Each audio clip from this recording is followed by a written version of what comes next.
Tonight from Mount Diablo High School in Concord, it's the East Bay High School Game of the Week as the De La Salle Spartans battle the Ygnacio Valley Warriors.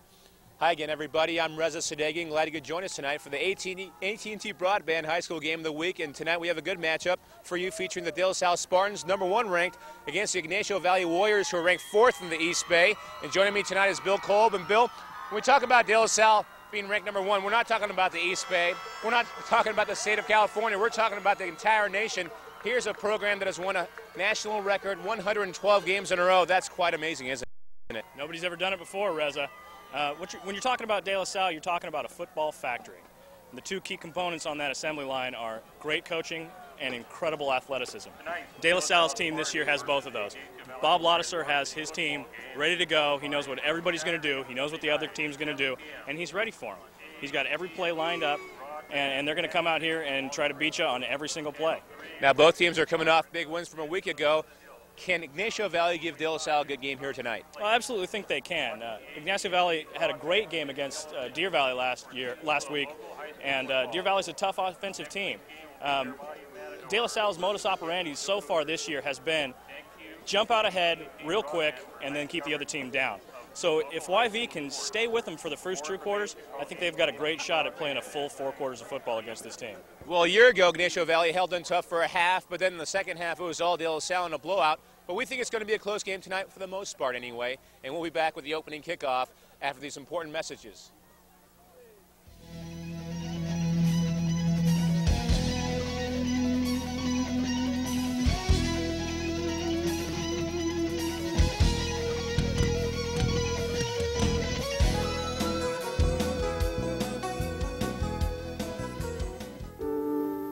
Frank never knows.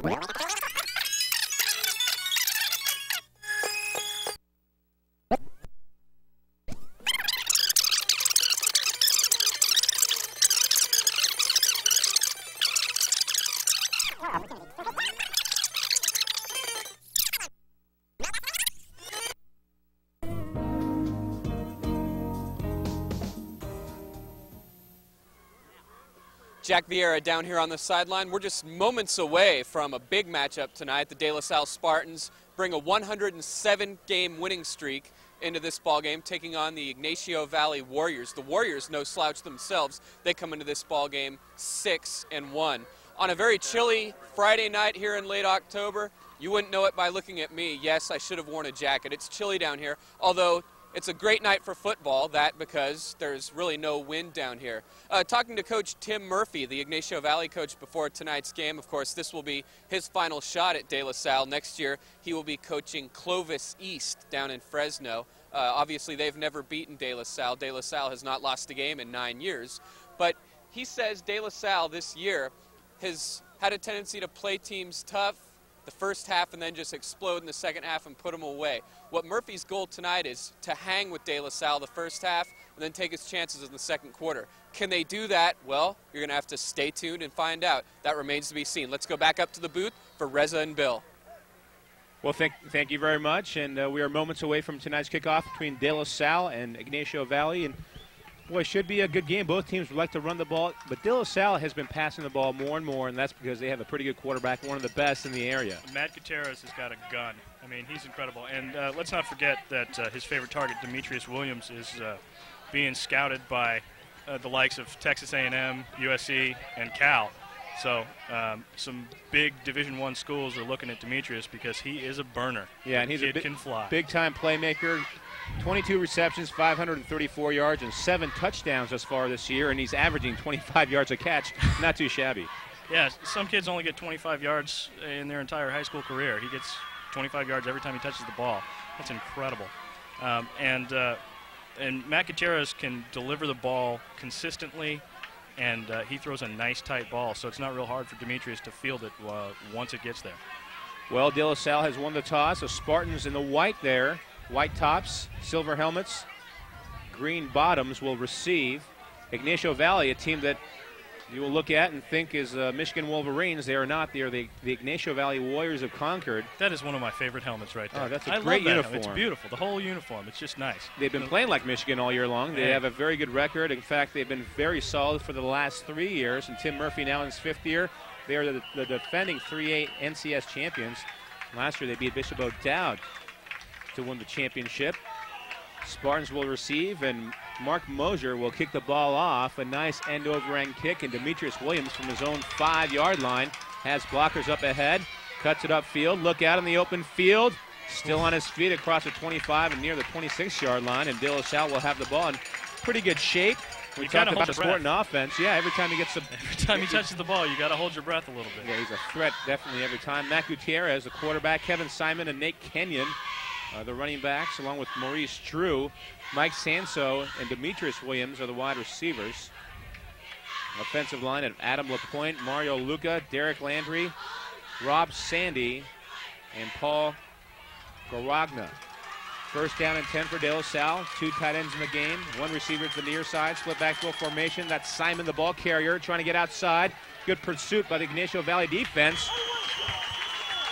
Simon only gets a couple yards on first down, and Ignacio doing a nice job of stringing things out. And great pursuit to the football. You think they're fired up, Reza? I think absolutely they're fired up. A home game for Ignacio here at Mount Diablo High School.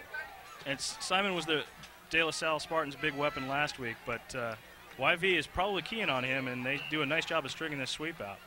Simon averaging low tackle, averaging 9 yards per carry on 65 carries, 575 yards, 6 touchdowns, and he's missed a couple games due to an injury, but he's back and playing well for the second time in as many weeks. Split backfield formation now for the De La Salle Spartans. Nate Kenyon, the setback, alongside Gutierrez to throw, fires across the middle, and there's Williams, and now we see why he averages 25 yards per reception all the way inside enemy territory and still on his feet and knocked out of bounds at the 25-yard line. And that's everything we were talking about in the pregame. Gutierrez throws a beautiful ball, and Demetrius makes something happen with it once he gets it. 38-yard pass play for the Spartans, and that's a big first down. And you can see here, Reza, Gutierrez has just got all day. They are going to have to get some pressure in his face if they want to stop his passing attack, because he'll throw it to Demetrius Williams every chance he gets for obvious reasons.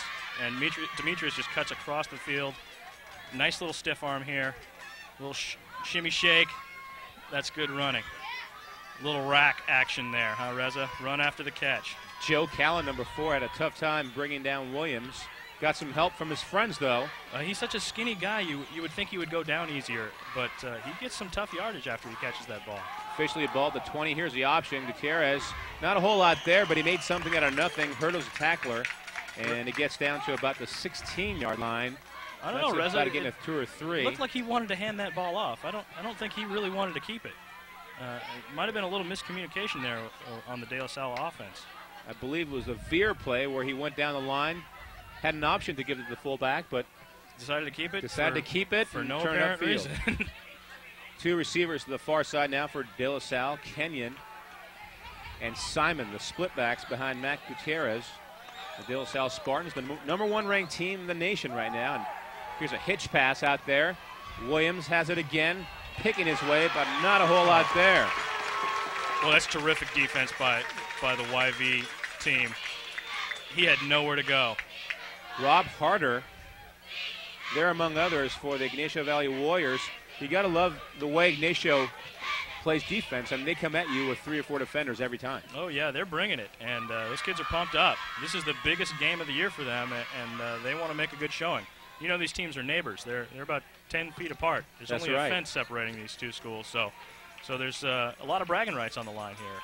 3rd down and about 5 yards from the 19-yard line. Turns and gives it to Simon, who slipped. I'm not sure there was a whole lot there anyway. No, they looked like they had filled those holes. YV's crashing on the defensive line. You can see he's got nowhere to run. And he tried to cut it back, and this field is a little sloppy. We've had some rain this week, and just lost his footing. Matthew Moore there to make the stop for the Ignacio Valley Warriors. And on 4th down, the De La Salle Spartans, after losing a yard on 3rd and 5, will go for it on 4th and 6 from the 20-yard line. 1 receiver to the left, 1 to the right, split backfield formation, and Gutierrez under center right now. Short drop, has a man across the middle, and guess who? This could be a touchdown. It's going to be very close, down to about the 1-yard line, and Demetrius Williams, very impressive on this opening drive. Absolutely. 4th and 6. You think they're making a statement here? We're not going to be stopped. It's a beautiful pass again, and the favorite target, the man of the night, Almost got that one across for the touchdown. I guess his knee was down on roughly the 1. Neil Chin had the coverage, but it was not good enough as De La Salle now knocking on the door. This is the game's first possession. 8:35 and counting left to go. And the Spartans on the verge of scoring here. They have one receiver split out to the left, one to the near side. And once again, their conventional split backfield look. Here's a little veer play. Did they get in? First man through was Kenyon. I'm not sure he did. He did not. No. Nice tackling. That front line of the Warriors is doing a great job of filling holes. They're not leaving anything open there. And De La Salle's got a tough offensive line, so that's impressive early on. We'll see how long they can keep it up.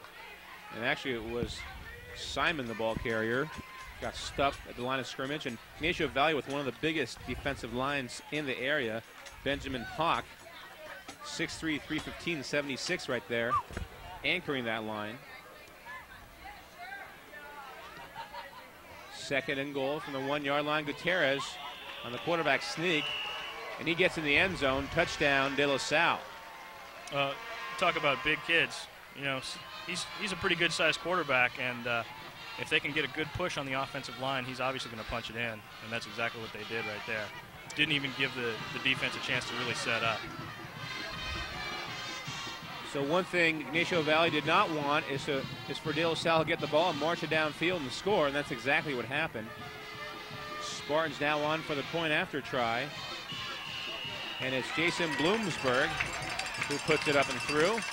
And so the De La Salle Spartans on top early, 7-0, and the extra point is actually no good. 6-0, 7:41 mark, first quarter of play. And he missed it. Boy, it looked kind of good from here, but wide right, yeah, wide right. Not quite good enough. No, I guess the officials have a better angle on that than we do. Yeah, sure so they do. We got to give them credit for that one. So Gutierrez, as we talked about, there's a lot of good quarterbacks in the East Bay this year. I think Brian Luke, guy we've seen is unbelievable. the last couple of weeks, is very good. Miramani's got a pretty good quarterback, but Gutierrez has to be considered as, if not the best, certainly the second or third best. Sure. I don't know if he's as good as Brian Luke. Yeah, I don't think so either. But I haven't seen him for the full game yet, so I'll reserve judgment on that. But he certainly throws a pretty ball. I can say that without a doubt right now. And certainly plays with a lot of confidence, having never lost as a starter. That probably helps. Yes. That'll boost the confidence. It's also nice to know that your defense is going to go out there and put some big stops on the other team, so you don't have to score every time. De La Salle will kick the ball off. Stephen Hicks, Joe Callen back to receive for the Ygnacio Valley Warriors. Now, Stephen Hicks had a big game for YV last week, 141 yards for them as a running back on 21 carries. He was the big part of their offense last week. Bloomsburg will kick the ball off. High end over end kick, it kind of short though, and Hicks makes the catch at the 10-yard line. Up the middle he comes and goes nowhere. Maybe across the 20 to about the 21-yard line. Only 11 yards on that return. Nice special teams play by the De La Salle Spartans. They're pretty good, the Spartans are. Yeah, exactly. Right. A little on defense. They can play offense, defense, and special teams. Is there anything they don't do well? No, I don't think so. Coach Ladisher and Terry Edson, the defensive coordinator and athletic director, do a wonderful job and really have been doing for over 20 years. It's incredible. It's incredible what they've been able to do. 9 years in a row, they haven't lost a game. I mean, you're looking at a bunch of seniors out there that have never lost a game. That's unbelievable. And here's a double wing T offense for Ygnacio Valley. A whole lot of running anticipated from Ygnacio Valley tonight. And De La Salle likes to run the ball and pass a little bit more than usual, especially now with Gutierrez, a passing quarterback. But from Ygnacio Valley, we're going to see a whole lot of running tonight, aren't we? And I think the field was going to dictate that they run a lot anyway. It's sloppy. It's probably a little bit hard to make great cuts in the secondary, so they're going to have to run the ball. Fortunately, they're geared for that anyway, so it's not a change of plans for them. Second down and 9 yards. No wideouts. And another misdirection play. Boy, everybody just packs together in the middle of the field when they're on offense, huh? Mm-hmm. We got a player down. It's like Balthazar.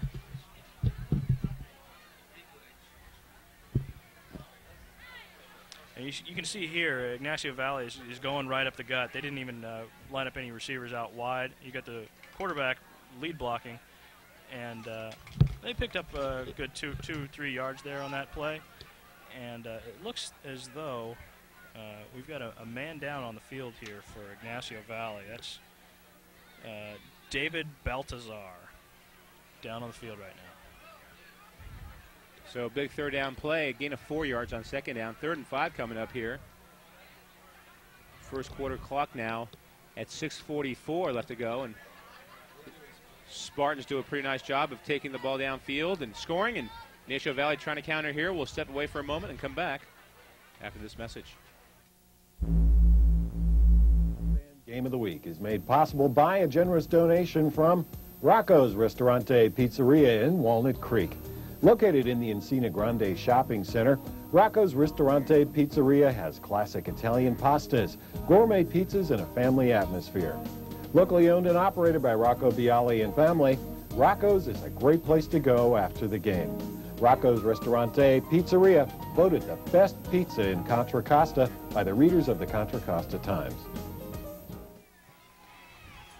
A big third down play, 3rd and 5 now. Ygnacio Valle, the first time they have the ball tonight. And here's a pitch back, and it goes to and the ball's Joe Callan. No, he was down. Demetrius Williams comes up with it, but he's everywhere. The officials ruled the play down. 4th and 4 coming up now for Ygnacio, and they have not sent in the punting team yet. Tim Murphy thinking about this one, and this is his last try against De La Salle. And does he roll the dice early on here in the first quarter? He just might do that right now. Is this 4-down territory already, Reza? 4-down territory from inside your own 25-yard line, or right about the 25-yard line. Intriguing stuff here. You know this game is serious if they're going for it on 4th down in the first quarter. They are indeed going for it. Unbelievable. 4th and 4 from the 26. There you see them all bunched up, and now they're going to go back to punt. At least now De La Salle will have a tough time getting their punt returner back there. Taking the ball away, angling for the sidelines is Adelha Adusan, and Adusan gets it out of bounds at about the 34-yard line. Not a great kick by any means, only about 19 yards on that punt. No return, though, and the De La Salle Spartans will set up shop in great shape here at right about, well, actually did go across midfield to about the 48-yard line. That's an interesting 29-yard call punt. there. It worked. Well, if they'd gotten a little bit better foot on the ball, it probably could have really worked. So De La Salle from the 48-yard line, and Gutierrez walks up to the line of scrimmage. Kenyon and Simon, the splitbacks behind him. Now he wants to throw, fires it across the middle, has his man Demetrius Williams.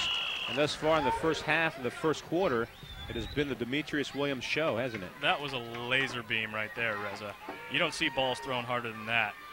And a quick drop this time, running right down the line, and there's Demetrius Williams wide open again. I think he's got such great speed that as soon as he makes his first cut, he's already open. So, and it looks like the defensive backs are playing him about 5 or 6 yards off the line of scrimmage. Well, that must help. I think you've got to respect that pure breakaway speed. One receiver to the left, one to the right, and Gutierrez on the counter play to Simon, and he's not going anywhere. Great anticipation. Oh, that's and a great stick. And making the stop for Ygnacio Valle that time was Nick Quinones. Shot the gap in a hurry and made an outstanding play. Did anybody touch Quinones? He just came free. Yeah, came free from the defensive secondary and just wrapped him up. Looked like a misassignment by Adam LaPointe, and I'm sure he'll be hearing something from Bob Laddiser pretty soon. I'm sure the coaching staff will take care of that here pretty quickly. They don't let things go for very long. A loss of 4 yards. But De La Salle's not used to hearing that. No, not at all. 2nd down, 14. Ball back to the 45-yard line. 7-0 Spartans. 4:05 mark first quarter. Gutierrez now with a straight drop back has Simon coming out of the backfield. Simon turns it upfield. Going to be about a yard shy of the first down. Needed 14, got 13 on 2nd down and long yardage, and almost like a long handoff that time. Really? Yeah, well, Gutierrez looks like he can do just about anything he wants to with this ball back here. If nobody's opening downfield, he's got a release valve, and Simon's a nice guy to have back there as protection for you. And Simon dishing out some punishment as well once he gets in that secondary. He got into that guy. 3rd and 2 for De La Salle. They love to be in this situation here. They can run the ball or pass the ball, especially on 3rd and short. Well, the way Gutierrez is throwing tonight, don't be surprised if they just throw one into the end zone. And now De La Salle wants to think about it. Gutierrez comes up to the line of scrimmage and calls for a timeout. Join the AT&T Broadband Game of the Week team. You can help support our effort to bring quality local sports to up to 140,000 cable customers in central Contra Costa County while highlighting your local business during the game. The AT&T Broadband Game of the Week is your opportunity to increase viewer awareness of your business and be a part of our exciting team here. And if you're interested, please call us at area code 925-933-6264. That is 933-6264. Also like to remind you that tonight's game will be televised on Saturday and Sunday night at 7 p.m.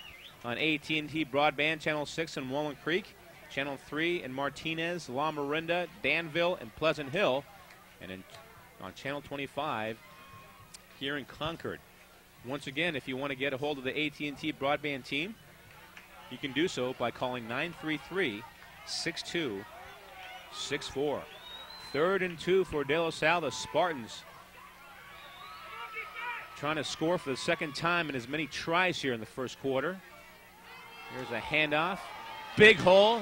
They have the first down and then some. And it's Kevin Simon, the ball carrier. He's a bruiser, Reza. And the Spartans did a nice job of moving defenders off the line of scrimmage that time. Yeah, I think they did a terrific job on the offensive line there. You'll be able to see it here on the replay. Those big offensive linemen just created a huge gap for Simon to run through, and then he puts his head down and gets the tough extra yard at the end.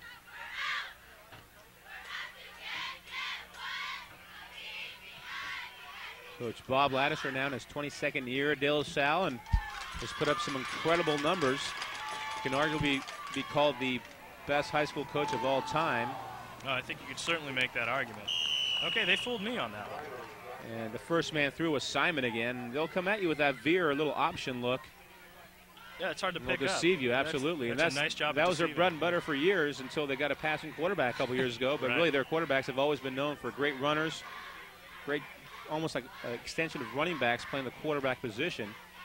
But that's all changed the last couple of years with Matt Gutierrez, who could very well be playing Division I college football sometime soon. I think he's absolutely going to be. The way he throws the ball, and he's got great presence on the field. He doesn't seem to get rattled. Of course, YV hasn't really been getting in his face too much. 2nd down and 5 from the 22-yard line. Here's a little counter action. Simon bouncing to the outside, has some room, breaks a tackle in the second and perhaps third, and still does not go down. He's still not down. He's still not down, you're right. They just blew the whistle. Yeah, I mean, he's not very easy to bring down, and he just wait until you see him play defense. He got outside the tackle here, and it's a nice block by number 62, and he just gets into the defender and keeps going. He keeps those legs pumping. That's the way to keep getting yardage, Reza. Yeah, just keep those legs grinding. He'll look out to hand out some punishment once he's in that secondary. Most guys maybe look to get down or run out of bounds, but not Kevin Simon, that's for sure. Clearly not afraid of contact. That's a first down run. The Spartans looking pretty good as usual. 1:40 left to go. First quarter. Clock rolling. Spartans down and 10 here.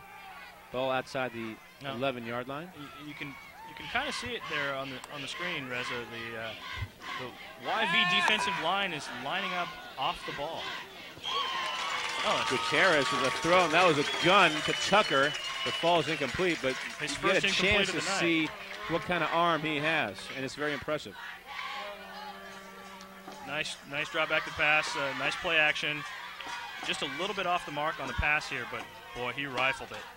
Nice tight spiral, but just overshot his receiver by about a yard there.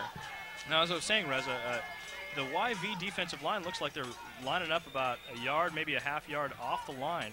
And I think what that's doing right now is it's keeping the De La Salle offensive line from from getting into their blocks and creating those holes. It makes them take an extra step before they get to their blocks, and I think that might be part of the reason that De La Salle's having trouble running the ball up the middle right now. Second down and 10 from the 12-yard line. That's Simon in motion, trying to set up a wide receiver screen, and not a whole lot there. Ygnacio Valley diagnosed that play very well. Now late flag. That's going to be intentional grounding. There was no receiver near the vicinity of the football, and the Ygnacio fans finally have something to cheer about tonight. Oh, that was a tough defensive stop right there.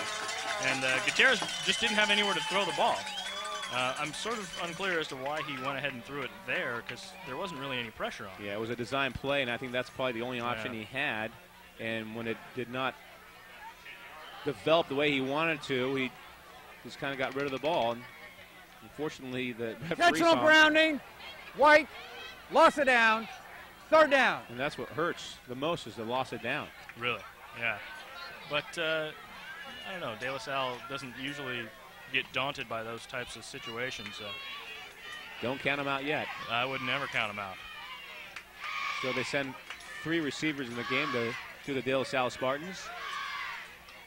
A third down and about 24 now. Ball's at approximately the 26. Gutierrez straight back in the pocket. Looking. Wants to fire in the end zone. Has a man. He came free for a little bit. Demetrius Williams had the ball go over his head, but he was also held a little bit. There was definitely some contact downfield. Williams wanted a penalty, but will not get it. No, I think that's a good non-call there, Reza. I think this game is going to be a little bit physical on the corners, and you got to let them play. It didn't look like there was really enough contact there to warrant a pass interference. We'll see here on the replay what we can see from the cornerback. And Gutierrez, again, just all day in the backfield. YV's not getting any sort of pressure on him. No, there should have contact. Incidental, though, looked like. Really, I don't think that had a tremendous effect on the play. Fourth down and long yardage. De La Salle's going for it. Another shotgun formation, something we really have not seen a whole lot from De La Salle. Ball is caught inside the 10-yard line. It's going to be about 4 yards shy of the first down. Spartans get some positive yards. Tucker with a reception. Once again, Gutierrez showing off that bullet of an arm he's got. Yeah, another terrific throw. And to be able to throw it over the middle and low like that, it's a great skill to have developed this early in a career.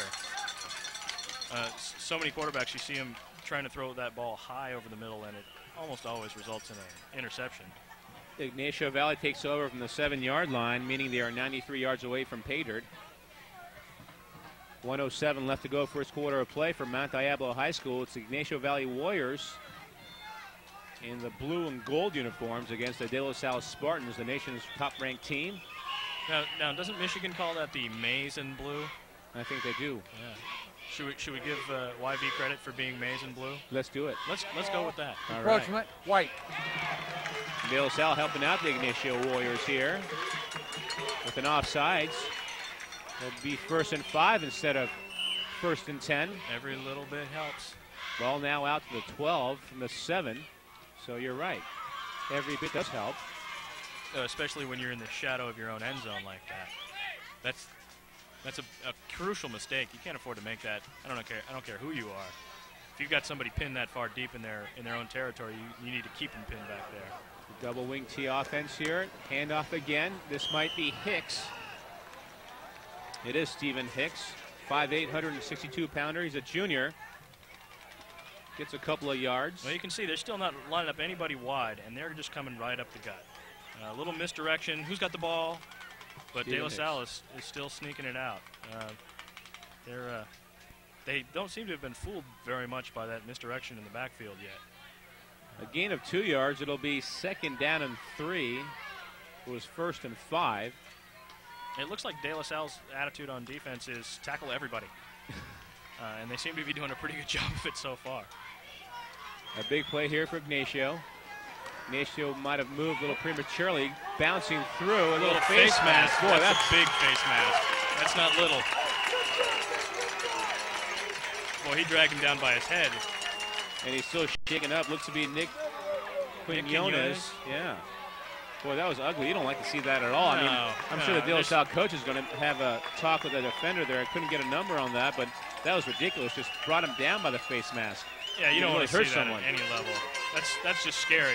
People get hurt when things like that happen. Here's a replay on that. There's a terrific job of blocking by the offensive line. And Quinones gets into the backfield, and you can see that the whole tackle was made by Williams there with the face mask. Well, Williams got beat pretty bad and then decided to take it out on the running back by yanking him down by his face mask, and that's a no-no. 15-yard penalty. And here is the yank down. Yeah, Williams was clearly going to get beat on this play. I think. That is ugly. Oh. I don't like that at all. And that's going to be the end of the first quarter. So De La Salle Spartans 6, not 7, as I said earlier, 6-0. They miss a point after. And the Ygnacio Valley Warriors 0 will step away and come back after these messages.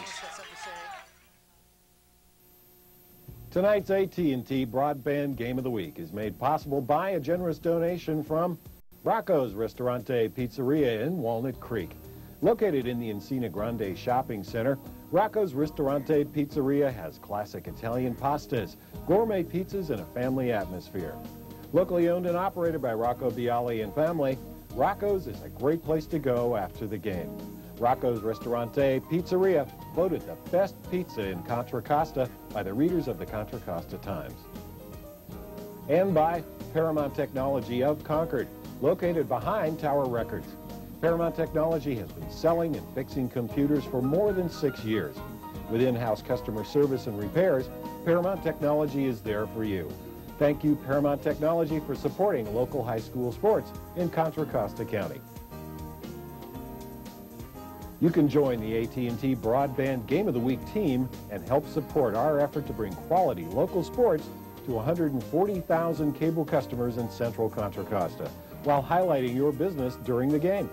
The AT&T Broadband Game of the Week is your opportunity to increase viewer awareness of your business and be a part of the excitement of local hard-hitting football action. If your business is interested... Second quarter underway, and first down and 10 from the 40-yard line for the Ygnacio Warriors. Ygnacio Valley, a gain of 3 yards on first down, second down and 7. Let's go downstairs. Jack Vieira on the field. 6-0 De La Salle just into the second quarter. Coach Tim Murphy talking to his team after the first quarter. Very happy with the intensity in which his team has played tonight. They're playing hard. They have to keep after it. They only ran 5 offensive plays in the first quarter and only be down 6 against the #1 team in the country. You got to take that. Back up to Reza and Bill. Yeah, got to feel good about the outcome of the first quarter, especially when De La Salle got the ball and marched it right downfield. Looked like they're going to have an easy time of things, but the Warriors certainly did do a good job of tightening up the screws on defense. Easy for me to say. Jeez. Well, it looks like De La Salle has dropped out of their usual 4-4 defense with 4 down linemen and 4 backers, and they're in a 5-3 now. They've got 5 guys up on the line to try and stop that running attack of Ygnacio Valley. David Baltazar hobbling off the field. Baltazar was the same guy that was dinged up earlier in the game. I wonder if that's a chronic problem. Looks like he was limping. Maybe it's a knee.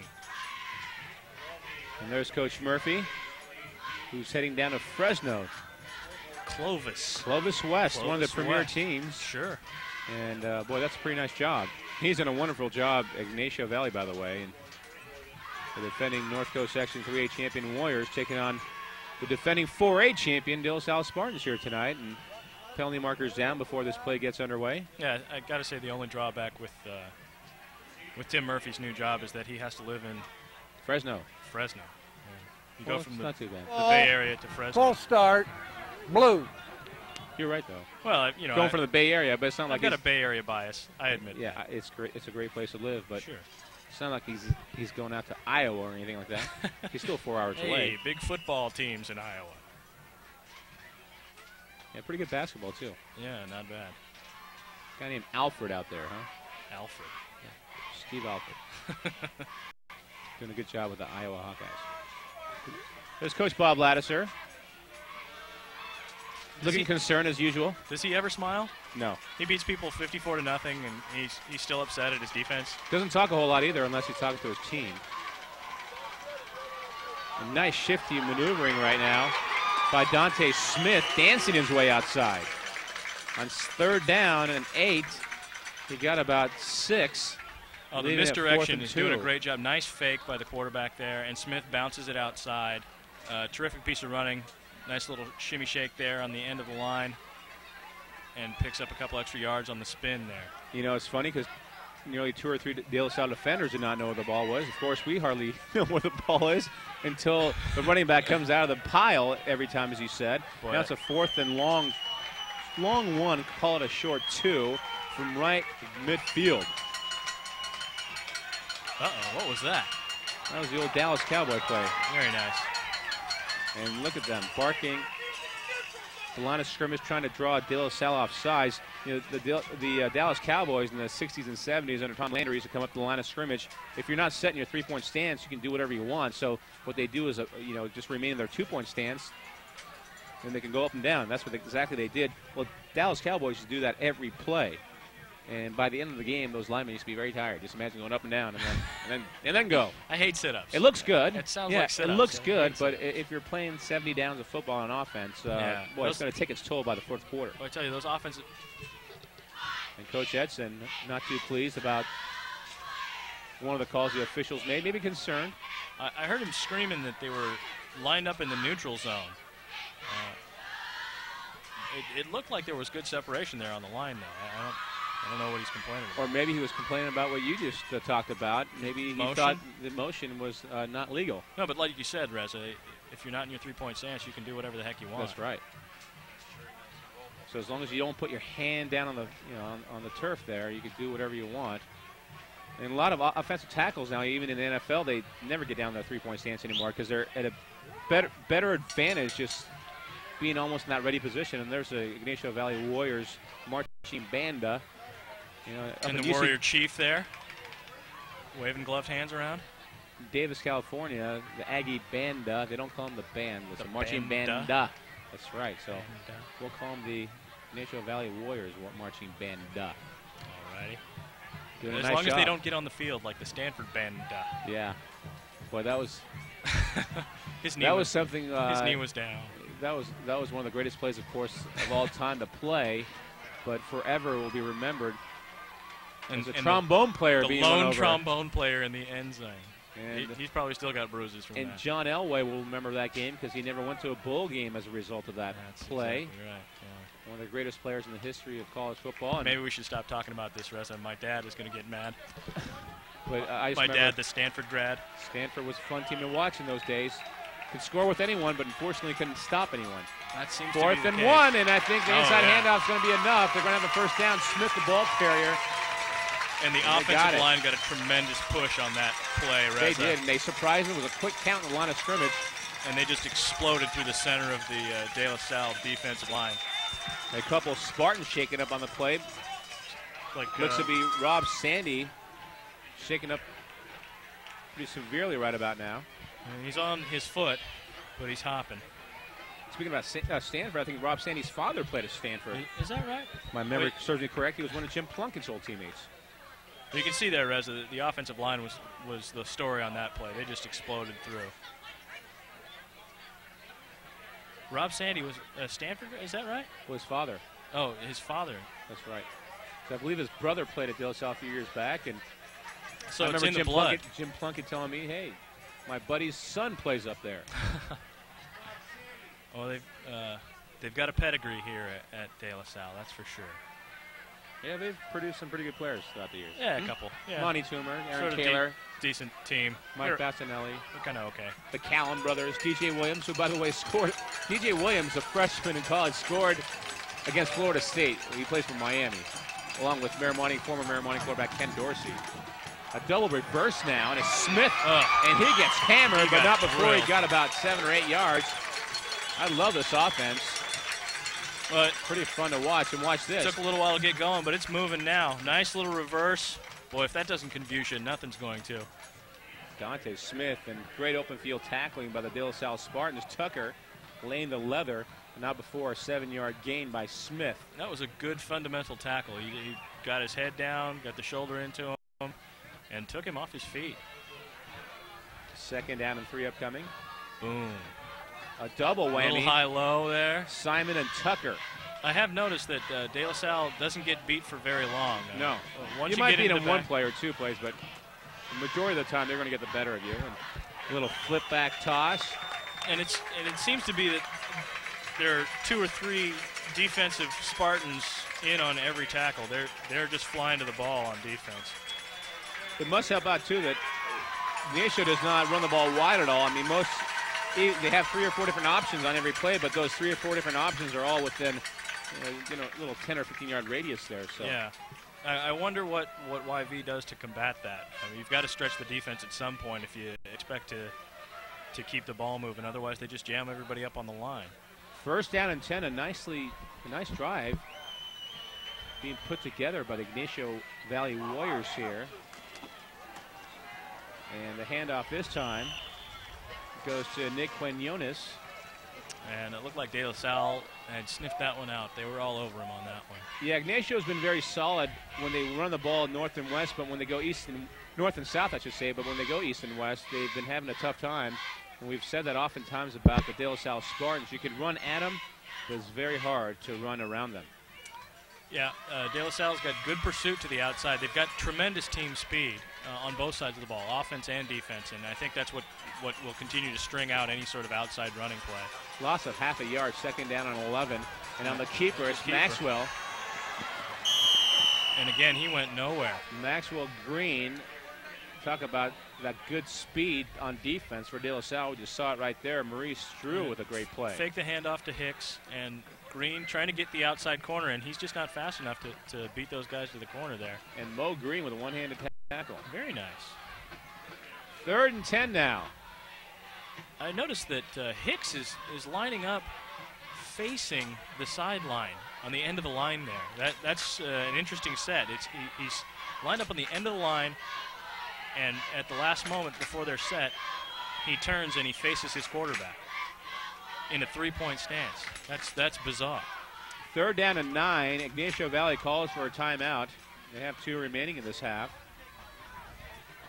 6-0 is our score. 6:26 left to go, second quarter of play. The De La Salle Spartans 7-0, having won 112 consecutive games. Against Ygnacio is 6-1, and next week we'll be at Miramonte. Big battle. Actually, we'll be at Campolindo. Matchup between Miramonte and Campolindo. That's a huge game. Orinda against Moraga. Acalani's at Northgate on the 9th. And then it's the North Coast Section playoffs. Miramonte's got a couple of tough games in a row there. They've got Alhambra tonight. And then Campolindo. So this is going to see if they can finish out and win the league, their next 2 games. Join the AT&T Broadband Game of the Week team. You can help support our effort to bring quality local sports to up to 140,000 cable customer users in central Contra Costa County while highlighting your local business during the game. The AT&T Broadband Game of the Week team is your opportunity to increase viewer awareness of your business and be a part of the excitement of hard-hitting football action all season long. And in a few more weeks, we'll have basketball action coming your way. If you're interested, please contact us at 933-6264. That's 933-6264. 3rd down and 9, a big play for the Warriors here.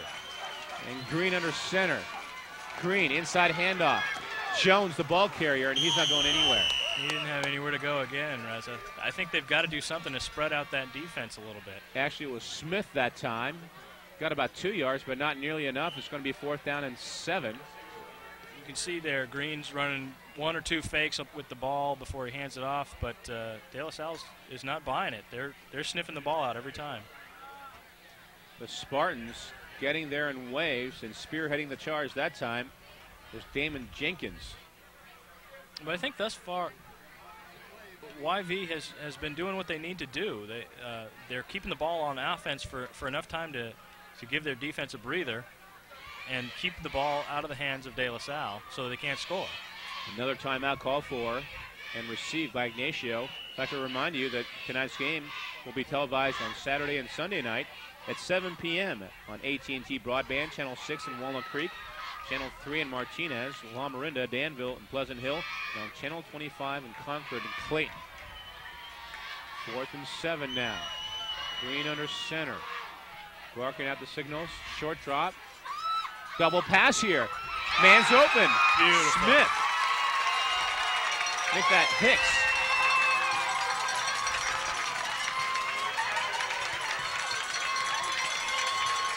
Well, Stephen Hicks goes from running back to wide receiver on that play. And there's the one thing that they needed to do, which was stretch out the defense a little bit. They finally found a way to spread the De La Salle defense, and they beat them to the outside. And it looked to be David McFarland, the receiver, who completed that pass. First down and 10, 22-yard line. The Warriors on the move here, looking to perhaps tie the game, maybe even take the lead if they can convert on a touchdown and a point after try. Inside handoff. They get some positive yards. Quinones, the ball carrier, got the call that time. Thought it maybe a yard. Let's go downstairs where Jack Vieira is standing by. Injury report to pass along to you viewers. Earlier on this drive, De La Salle defensive tackle Rob Sandy, a senior, helped off the field. The training staff over there working on his knee. De La Salle staff holding their breath that it's not a serious knee injury, but Sandy definitely done for tonight. Back upstairs to you. Thank you very much, Mr. Vieira. Not good news for De La Salle. 2nd and 9 for the Warriors. Ball at the 21-yard line. Play action fake. Have a man out there. Quinones making the reception. Going to have a first down and then some inside the 10 to about the 6-yard line. And the fans are going crazy here. Where did the passing game come from? Little surprise there. Well, Green does a nice job of selling the fake there and pulls the ball up, and De La Salle wasn't expecting a pass. Just a little dump off right over the outstretched hands of the defense. And Quinones, they're loose in the secondary, picking up some nice yards after the catch. Deshaun Spencer certainly thought it was going to be a run, and next thing he knew, the quarterback was throwing the ball over his head. It was just a nice little dink. They've shown that play so many times in this first half. And they finally went to it. They finally went for a pass off that play. 4:41 left to go until the intermission. It's first down and goal. Ball now at the 8-yard line. There's Hicks again. And Hicks bouncing to the outside. He might have got a few more yards. The Spartans doing a nice job of diagnosing where the ball is. And here's a big play that got him down close. This is the big third down play. Actually, I guess not. That wasn't the big third down play. Well, on almost every play, Maxwell Green runs off the field to get the play from Tim Murphy. That's a lot of yardage. Yeah, you got to get tired after that. He's huffing and puffing for sure. Second down, goal from the 8-yard line. First man through. No, he's going to throw it. Man, the end zone. Does he have it? Yes, he does. Touchdown. Dante Smith. The fans are going absolutely nuts here. Great play action that time. Oh, that was incredible, Reza. The play action had everybody fooled. I was fooled for a second. And then I saw him pull up, and he actually had time, I think, partly because it was such a good play action that De La Salle didn't react in time. And we were talking about Gutierrez's arm. Well, that was a pretty nice little pass there by Green. Green, a guy does not throw too threaded often. the needle there. A very important point after try right now. Snap, spot, kick, up, and good. 7-6. Wow. De La Salle actually De La Salle trails to their neighbor. Oh, my. Mark Mosier got it up and through. Well, last year at Owen Owens Field at De La Salle, the Spartans led 28-19. Ygnacio Valley played them very tough in that first half, but De La Salle also ended up winning big time. Well, I don't think you can play them any tougher than they've been played here in the first half by Ygnacio Valley. 73-29, actually 71-32 was the final last year after Ygnacio held them so tough in the first half. Now we have 4:29 left to go in the second quarter. The Ygnacio Valley Warriors ranked number 4 in the East Bay against the nation's top-ranked team. They have a 1-point lead. Ygnacio Valley needs to be careful here. I understand that they're excited, but they've got to stay composed. They've still got 4.5 minutes before the half, and De La Salle will explode on you in a hurry and if look you who's let back your guard there. down. Demetrius Williams alongside Nate Kenyon. He's a firecracker. He will blow up on you in a hurry. And Mosier will boot the ball away from his own 40-yard line. There is Tucker also back there. So it's Tucker and Williams back there, and the up man, Williams, will come and get it. Look out, he got past the first wave in the open field, still on his feet. Great open field tackle that time. And it looks to be Omar Habibi. Looks like 24. It was actually Michael Pasquale. Okay, we're all wrong. With the great open field tackle for the Warriors. And had he not made the tackle, Pasquale, Williams still might be running. Yeah. Tim Murphy's pretty fired up about that tackle. First down. Yeah, he should be. First down at 10, 30-yard line. De La Salle with 3 receivers down the game. Looks like they're going to get serious here. Simon, the lone setback behind Gutierrez right now. Gutierrez, short drop, fires it, has his man Tucker. Bounces to the outside. Gain of 7 yards on first down. Nice open field tackle that time by the Warriors' Neil Chin. It looks like Coach Murphy might have told his defensive backs, his cornerbacks specifically, don't let him get behind you, because they're giving him a good cushion and letting him make the catch, but then Chin did a nice job of closing there and making the tackle right away, prevent them from making any fancy plays in the backfield. 3:50 and counting left to go until the intermission. De La Salle down by 1 single point at 7-6. Spartans with 4 receivers now in the game. Simon, the lone setback. Here's a handoff to the far side of Simon, bouncing to the outside. He's got some good speed. Ygnacio Valley does a nice job of stringing things out and getting to the ball carrier. Simon looked like he was going to get some positive yards. Only ended up getting about 3 or 4, but he only needed 3 for the first down. So the ball's at the 45-yard line, where it's going to be first down and 10 for the De La Salle Spartans. I think if you keep putting the ball in Simon's hands, eventually he's going to break one. And I think that's probably what they're counting on, De La Salle at least. And a timeout on the field right now is we have another injury? The Ygnacio Valley Warriors, indeed we do, will take a knee here. Last week, sorry about that, last week Ygnacio Valley defeated number 18 Deer Valley, who had a big one tonight, by the way, 42-26. De La Salle a week ago took care of Clayton Valley 64-21. Simon ran 11 times for 145 yards, a couple of scores. Did you say Deer Valley beat Clayton Valley tonight? Deer Valley, yes, with a big one. Oh, that's good news for Ygnacio Valley fans, because that gives them the inside track. The inside track to the BVAL championship this year. The defending champs might do it again. First down and 10, 45-yard line. Spartans, 4 receiver look, shotgun formation. Gutierrez flush out of the pocket, sets up the screen.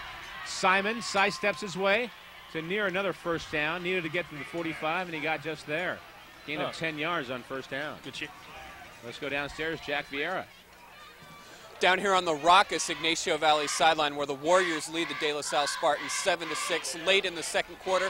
Right after the Ygnacio Valley touchdown to take the lead, Coach Tim Murphy said, it's great to be fired up, the intensity's great, but stay focused, stay hard on defense, because De La Salle always is just one play away from having the momentum swing all the way back to their side. Back upstairs. Thank you, Mr. V. Short drop, Gutierrez looking some more, fires it across the middle of the field. That had a lot of mustard on it, went in and out of the hands of Tucker, in between 4 defenders. How impressive was that throw? Boy, that was right there on the money. The ball almost caught on fire there. Maybe it was too hot for him to catch. Sizzling hot. It was like a hot fajita. You see, Gutierrez still has all kinds of time here in the backfield, and that is just a laser beam. That was a big-time throw. Man, I don't know if anybody could catch that We talked about Brian Luke being the most impressive quarterback we've seen all year long. Well, I think now there's 2 very impressive quarterbacks we've seen all year long. They're right about at the same level, I think. Yeah, and I'd have to Gutierrez say. might even get the edge now, since he's playing for a team that has not lost in about 10 or 11 years. Something like it helps that he's got so many weapons to deliver the ball to. Second down and 10. The Spartans like that 4 receiver look, so they'll go to it. Kehoe in motion. Handoff. Kenyon dancing his way in the open field. Look out. All the way across the 30 down to the 25 and near the 24-yard line. Penalty marker is down, you see? Yeah, I saw some down there. Let's wait and see. Might be a legal block downfield. Holding, 21 white. Indeed, that is the case. Holding downfield, and that's an illegal block anytime. That's somewhat surprising from De La Salle. They're usually pretty clean when one of their running backs gets free. Look at Ygnacio was playing about a yard and a half off the line of scrimmage. That's kind of tough. And what that's doing is it's preventing the big offensive linemen for De La Salle from getting into their blocks right away. It reduces their explosiveness right off the line. I see. So it slows them down on their offensive attack. At the same time, though, it gives the offensive running back a chance to get downfield before anyone touches them. Well, that is if the Ygnacio Valley defensive line doesn't quickly seal those holes, and they seem to have been doing that so far, except for that last play, obviously. 2:25 and counting left to go until the half. 2nd down and 7. That block was downfield, so it should have been about a gain of 25, but now it's, in essence, a gain of 3. Ball to 43. Screen pass. That's Simon down the sidelines. Look out. He might go all the way. Very close to the end zone. And he got all the way down inside the 10 to about the 4-yard line.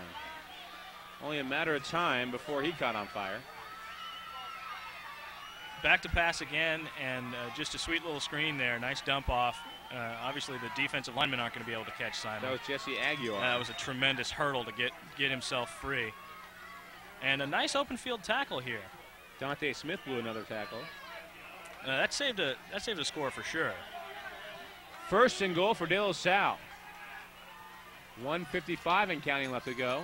Spartans trail 7-6, but on the verge of perhaps getting that lead back. Simon lone setback. And they fumble the ball. Very lucky to get it back. Gutierrez pounces on it. Almost looks like a flea flicker, and I'm thinking, why are they doing a flea flicker down the 5-yard line? But it was not. Looked like Simon had the ball, but then he lost it. I wonder if Simon was even supposed to get that ball. It looked like Gutierrez was going back to go into a passing motion. Of course, he could have been just trying to sell the fake. Loss of about 4 yards. Ball's near the 9-yard line from the 5. 2nd down and goal at the 9. The Warriors showing 6 men at the line of scrimmage. De La Salle with 3 receivers of the game. Great penetration, but hurdling the tackle in the backfield, not getting a whole lot. Simon, great hitting down there. And that's terrific pursuit by the YV defense. and they the didn't let him get shot away. in there. And they stayed at home the on play. that. Yeah, they stayed at home on that play. And nice effort by Simon to get away from the first tackler, but the Warriors weren't letting him escape on that one. They just flew to the ball once he got away from the first tackler there. Rob Harder, the middle linebacker, just messed up that play from the get-go, got in the backfield, and was able to cause havoc. There's a little team spirit here. I don't know, do Indian Chiefs really play bugles usually? But the Washington Wrestling games that they do. You know. I think he just realized he was on television. Yeah, the Warrior game here in Mount Diablo. Now, we're coming to you from Mount Diablo High School in Concord, but this is a home game for Ygnacio Valley. And as you alluded to, Bill, earlier, both these schools are within maybe 50 yards of each other. And spitting down distance. on Treat Boulevard and Oak Grove and Pleasant Hill and Concord. If you don't think this is a heated rivalry, I don't know what a heated rivalry is. And that's a stunner right there. De La Salle down by 1. 112-game win streak in jeopardy, right now at least. 1:01 left to go. 3rd down and goal from the 9. Split backfield formation. Gutierrez fires. Ball's batted. Line of scrimmage. Oh, my. That time it was Matthew Mora. 6'2", 250-pounder, got those big paws up there, batted that ball right back where it came from. Mora uses every inch of his 6'2" frame here and gets up and gets this ball. And that's what they teach you on defense. If you can't get to the passer, you get your hands up and knock the ball down. That was a great job by Mora to swat it away. And De La Salle now will go for the field goal. This will be a 35-yard try. And doing the kicking will be James Bloomsburg. Snap spot kick. It is up. It is no good. He missed it wide. Ygnacio is held again. Can you believe this? This is incredible, Reza. It really is. Dare I say it? Does De La Salle look a little rattled? Maybe a little rattled. Yeah, you know, I'm not sure about the rattle part. They just look very flat right about now. I think they came out here, Bill, opening series, marched it right downfield, scored, and they thought it was going to be maybe a cakewalk the rest of the way. Business as usual. That's right, but not tonight. Yeah, the Warriors are having none of it. None of that business as usual garbage. And Coach Ladders are not very happy right about now, and we're not laughing or anything, but it's just, this is a shocker. I mean, that's why we're kind of chuckling a bit, because no one expected this. How do you react? You laugh? You cry? I don't know. Yeah, I think you do all the above. 54 seconds left. If you're Ygnacio, you just want to just get these plays over with and go into half. Absolutely. Knowing you've got the lead against the nation's #1 ranked team. What an accomplishment that would be. But we still have a few ticks left. 54 seconds left. Run a couple of plays here. Maxwell Green, the quarterback, number 11, are under center now. First man through, Quinones. Breaking tackles, but not the second and third. There to make the stop for the De La Salle Spartans. Andy Brenner. Clock rolls, 40 seconds and counting. I think they need one more snap, and they're halfway home free. I think there's probably going to be a lot more scoring in the second half, Reza. I'd be surprised if this stays a defensive battle throughout. Well, De La Salle certainly had their shots. They've been inside the enemy 10-yard line more than a few times tonight and have come away with no points. And usually when they've got blood in the water like that, they are sure to capitalize. 15 seconds left to go. It's just stunning. Now they'll just kneel down. Maxwell Green and his Ygnacio Valley Warriors have done a wonderful job, and listen to the fans. They're going nuts over here on the YV side of the ball. Certainly getting their money's worth tonight, huh? Absolutely. We are at the half, and our score is Ygnacio Valley 7, De La Salle 6, and the Warriors have painted a very pretty picture thus far here tonight. We're going to step away and come back with our halftime activities. Right after these messages, you are tuned in to the AT&T Broadband East Bay High School Game of the Week. Tonight's AT&T Broadband Game of the Week is made possible by a generous donation from Rocco's Ristorante Pizzeria in Walnut Creek. Located in the Encina Grande Shopping Center, Rocco's Ristorante Pizzeria has classic Italian pastas, gourmet pizzas, and a family atmosphere. Locally owned and operated by Rocco Bialy and family, Rocco's is a great place to go after the game. Rocco's Ristorante Pizzeria, voted the best pizza in Contra Costa by the readers of the Contra Costa Times. And by Paramount Technology of Concord, located behind Tower Records. Paramount Technology has been selling and fixing computers for more than 6 years. With in-house customer service and repairs, Paramount Technology is there for you. Thank you, Paramount Technology, for supporting local high school sports in Contra Costa County.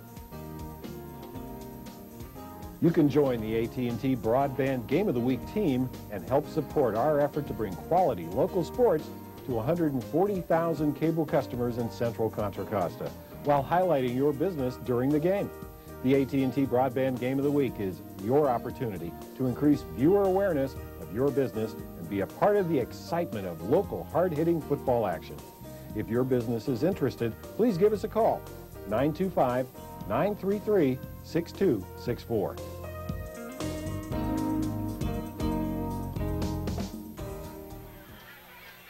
Back at Mount Diablo High School, we are at the half, and look at that shocker of a score. Wow. Yes, that is not a typo. It's the Warriors 7, De La Salle 6 at the intermission.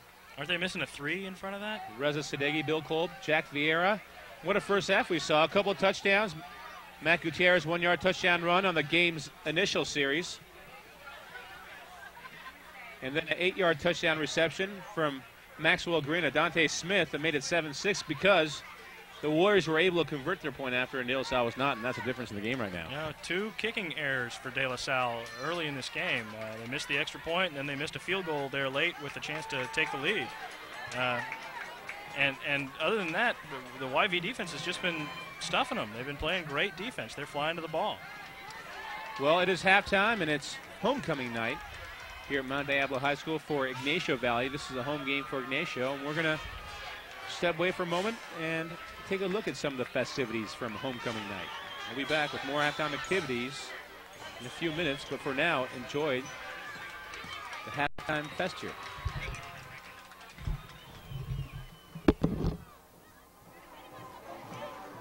Growing Frank never knows when he'll wake up to find his arms are too weak to do anything, even shave himself.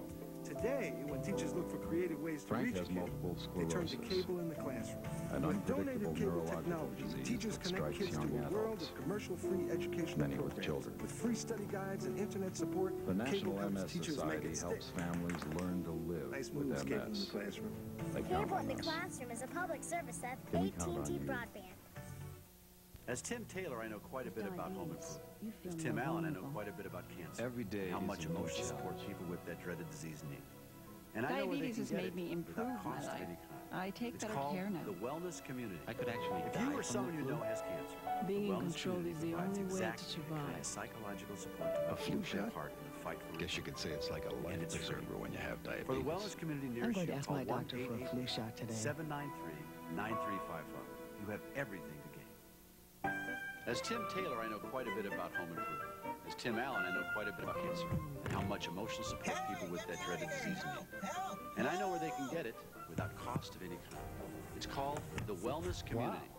If you or someone you know has cancer, the wellness community provides exactly the kind of psychological support to help you play a part in the fight for Recycle your used recovery. oil filters for a And it's cleaner free. future. For more For the wellness information, call community nearest you, call 1-800-NO-DUMPING or check out my website at 1-888-793-9355. You www.funnelhead.com. have everything to gain. Being a parent is a joy. You have days of absolute bliss that you thought you could never ever experience.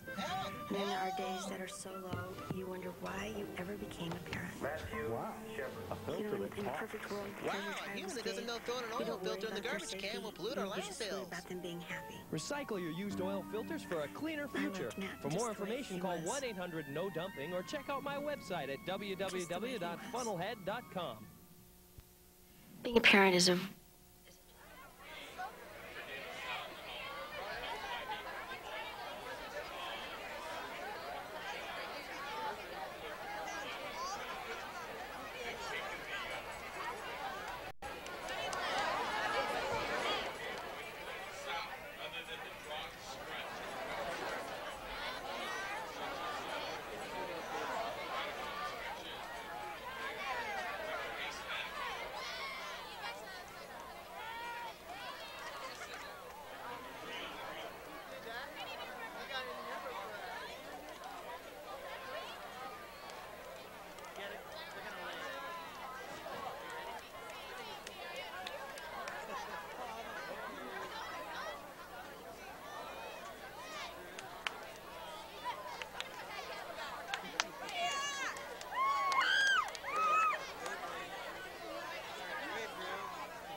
This is Casey Bradford. He's being escorted by his mom, Shelly.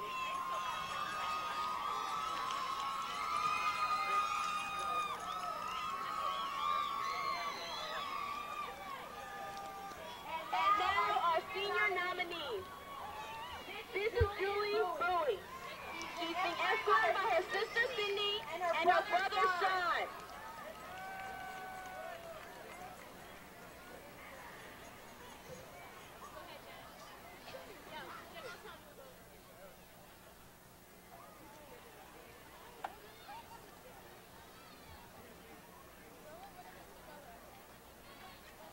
This is Nathan Bratcher. He's being escorted by his mom, Luby, dad, Danny, and brother, Brandon.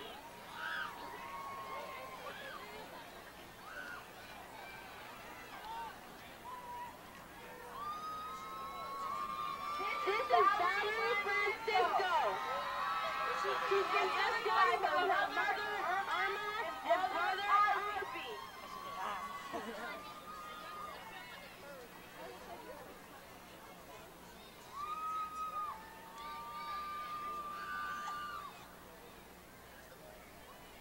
Joe Callan has been nominated. Unfortunately, he's in the locker room right now. Going that way. This is Sarah Grabum. She's being escorted by her dad, Scott.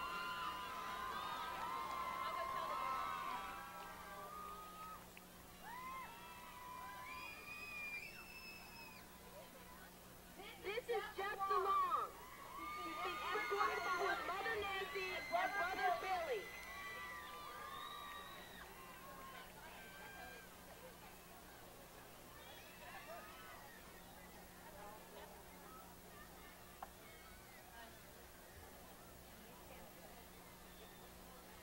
This is Kelly Rachetti. She's being escorted by her mom, Lisa.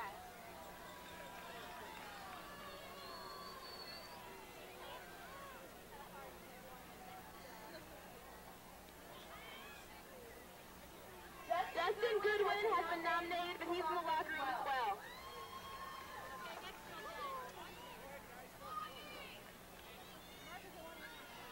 This is Danny Lucas, being escorted by her mom, Chris, dad, Paul, and sister, Katie. She'd like to say happy birthday to her mother.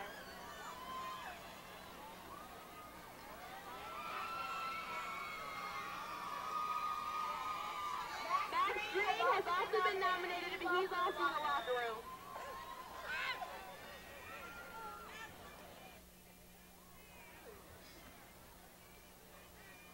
This is Lindsay Hardwick. She's being escorted by her dad, Paul.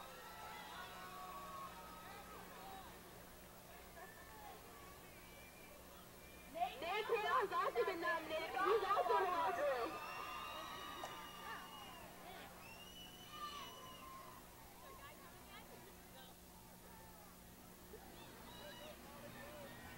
This is Holly Cotter. She's being escorted by her brother, Bill.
Which one?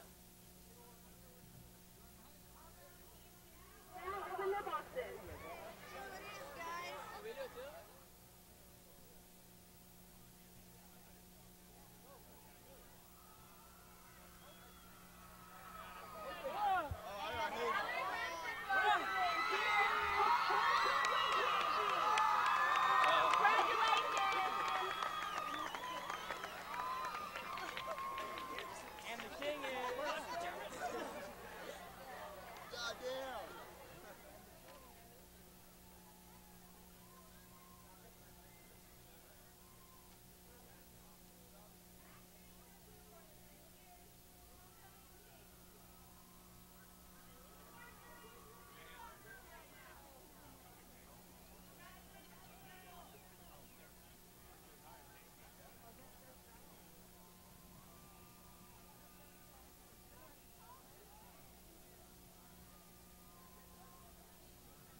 Tonight's AT&T Broadband Game of the Week is made possible by a generous donation from Rocco's Ristorante Pizzeria in Walnut Creek.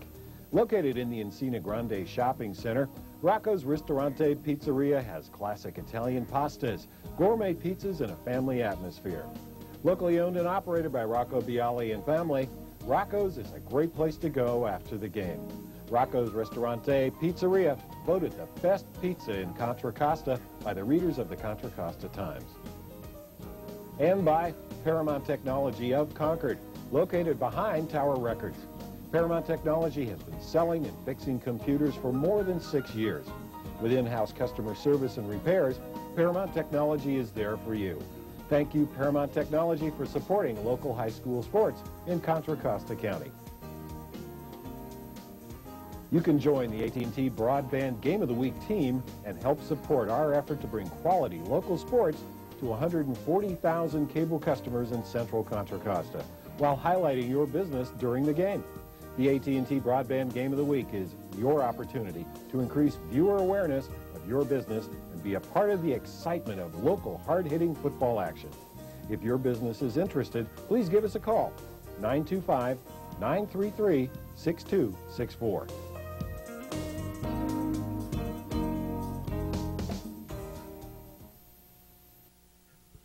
Their focus, because if they do.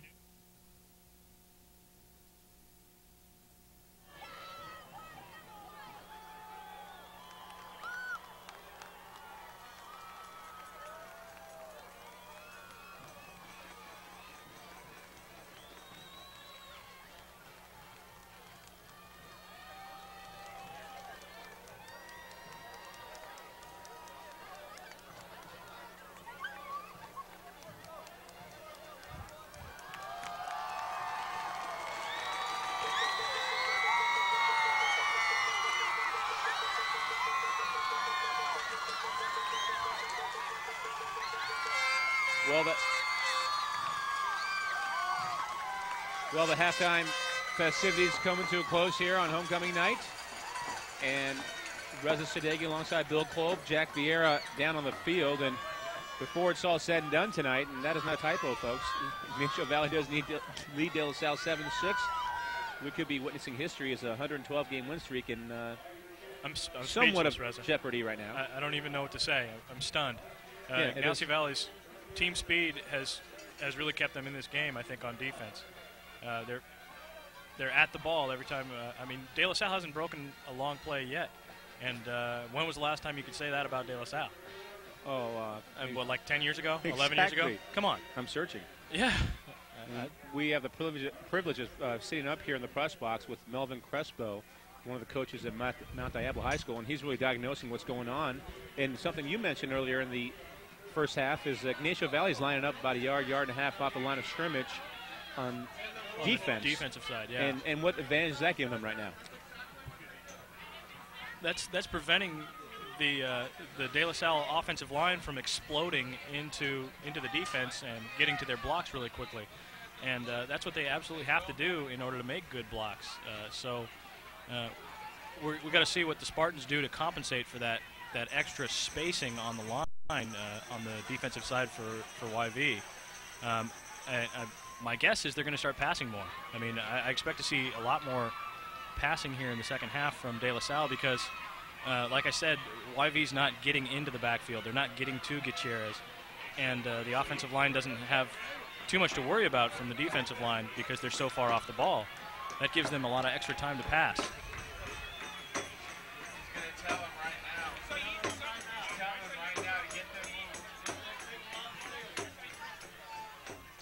Here we go, Reza. Yeah, well, Ygnacio Valley will get the ball to start the second half up by a point. De La Salle will kick the ball off.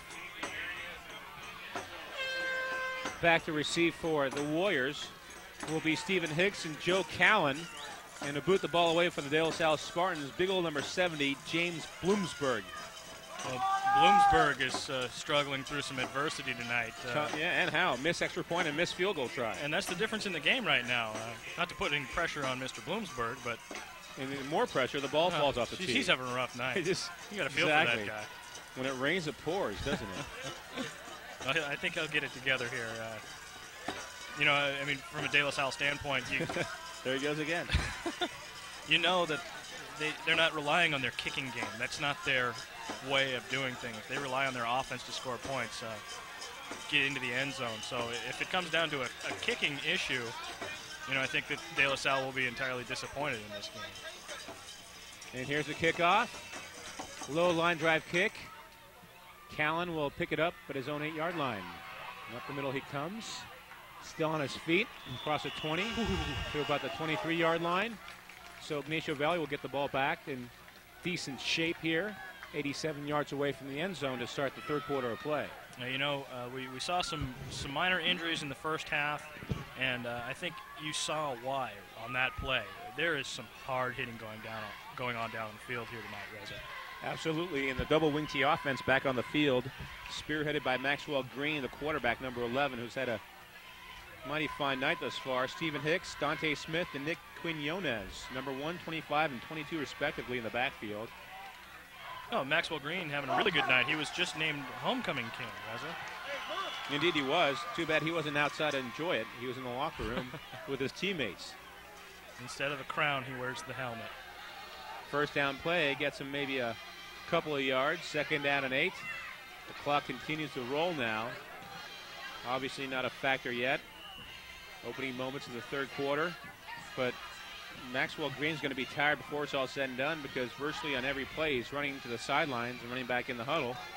Looking about 70 yards per play. He must be very fit. He's in good shape. Shows. Yeah.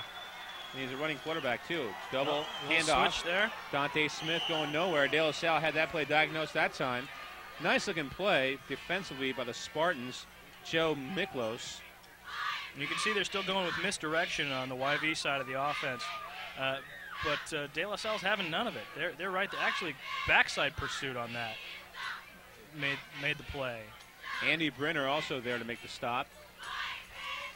They might have got back to the line of scrimmage. Third down and 8 now for the Ygnacio Valley Warriors. De La Salle just waiting to get the ball back on offense, where it's been a game of missed opportunities for them. Yeah, they've got to be chomping at the bit right now, the Spartans do.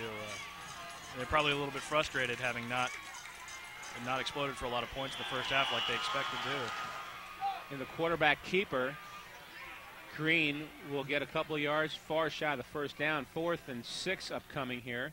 Punting situation. And will the punter go in the game? Indeed he will.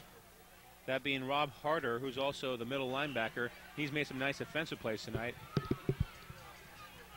How about that pizza tonight? Very good. Pizza? Yeah. Rocco's. We had a great halftime show, but I think the best part of halftime for us was pizza from Rocco's. The grub is always good, and the Rocco is doing a wonderful job of. Thank you, Rocco's. Supplying us with our needs here tonight. Rocco Pizzeria on Walnut Creek. And here's a punt, not a good one. Does not get a good roll either. That's the same thing they tried in the first half, and roughly the same result. They lined up like they were going to run a play, and then Harder dropped back to kick it, and didn't kick it very far. That's not helping out the defense much. They got a short field. Did not even make it to midfield. Yeah. Ball bounces out of bounds the 47-yard line, and De La Salle will get the ball 47 yards away from the end zone. A couple receivers in the game. Tucker comes to the near side. Williams splits out to the far side. Simon and Kenyon, the split backs, and they line up behind Matt Gutierrez, number 12, the quarterback for De La Salle. Spartans looking to get the lead back. Here's Kenyon right up the gut. Gets about 5 or 6 on first down. A good start for the Spartans on offense. You can see the offensive line got into their blocks and created a nice hole there for Kenyon. But again, YV is not giving them a whole lot of room to explode into the defensive secondary. They're making the hit there at the line or at the linebacker area so that the defensive backs don't have to make the tackle unassisted. Good surge by the O-line that time. 2nd down and 4 after a 6-yard gain. One receiver to each side. Same play, same result, and then some. Instead of 6, you got about 8. Down to the 32-yard line. They'll move those chains, and De La Salle has the first down, and they're in business now. 32 yards away from the end zone. Oh, we saw down this from them in the first half. Indeed, we did. And they couldn't seem to finish it. They weren't getting into the end zone. But here they are moving the ball again. And you can see that the defensive lineman, you can see it really well from this angle. YV's defensive lineman leaving a lot of room on offense for the offensive line. Here's a counter. Kenyon runs into his own man. He's going to be very close to a first down. I believe he got it. It looks like he did. Gain of 12 yards down to the 20-yard line. Spartans very impressive here out of the gates in the third quarter. The offensive line is getting the job done. They pulled two offensive linemen there to seal the blocking for Kenyon. Nice job. Adam LaPointe doing a nice job, but Kenyon ran right up on his back and maybe prevented him from getting additional yardage that time.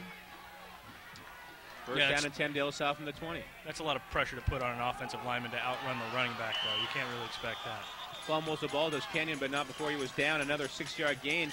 We've not seen Simon carrying the ball. Instead, it's been Nate Kenyon throughout here in the third quarter. The clock's at 8:05 and counting left to go as we approach the 8-minute mark. 3 downs and out for Ygnacio. De La Salle gets the ball back at the 47-yard line, and they are now knocking on the door. They want the lead back, trailing 7-6 in the third quarter. That's amazing. Amazing thought, De La Salle being down in the third quarter. De La Salle down in the third quarter is staggering. 2 tight end offense. Kenyon again. Actually, Simon this time. He's not going anywhere. Nice defensive play. There to make the stop for the Ignacio Valley Warriors, Michael Pascal. Also adding a lick was Adelha Adosam. Easy for you to say. Been working on that all week. I'm sure. First down and 10, though. Ball inside the 10, so it's first down and goal, actually. Split backfield formation. Gutierrez under center. Turns and gives it to Simon up the gut. He might go in the end zone. He will. Touchdown, De La Salle. Looks like there's a flag on the play, though, Reza. This one might be coming back. Let's wait and see. Holding. Offense. Oh, my goodness. It has happened again. You saw one of the De La Salle linemen sort of stick his hands out to his sides in disbelief there. He doesn't know what's going on. Talking about disbelief, I'm sure Coach Bob Ladisher right now is feeling pretty bad, to say the least. And there's Coach Tim Murphy. He's feeling pretty good. Fiercely determined. There's Terry Edson, defense coordinator. A holding call will march the ball back. Oh, maybe to about the 17-18th. The spot of the foul call. Boy, in a 7-6 game, you can't afford to take any points off the board. That's a costly holding call. first down and goal to 17. Of course, as we know, De La Salle can score from virtually anywhere on the field. So 1st and 17, 1st and 76. One receiver out to the left, one receiver out to the right. Play action fake. Gutierrez looks. He fires. Has a man wide open in the end zone. Touchdown, Demetrius Williams. Simple post route. That's got to be a blown coverage. He was too wide open for that not to have been a blown coverage. Great pitch and catch, and I think the play action fake had something to do with that. Absolutely. I think the defensive back must have bit on that play action pass, and Williams. There was nobody in the screen with him. He was all by himself. And Gutierrez throwing that laser-like pass again, leaving very little room for error on the YV defensive side of the ball.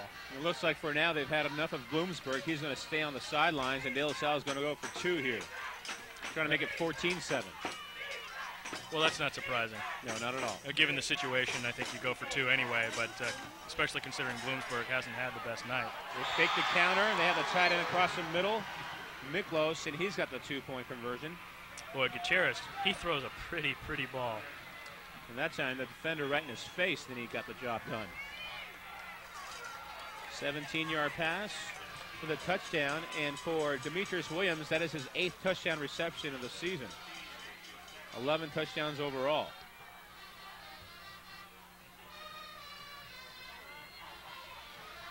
$14-7, and just like that, De La Salle's back on top on an 8-point play. 7:17 left to go. Yeah. And finally, Coach Lattiser has something to smile about here tonight. Was that a smile? I didn't see a smile. Yeah. He won't smile until this game is over. I think being down at the half probably put the fear of God into him there. I don't think he smiles until the season's over, actually. No, I'm sure he does. We just like to play around with Coach Lattiser. Sure. Very nice gentleman.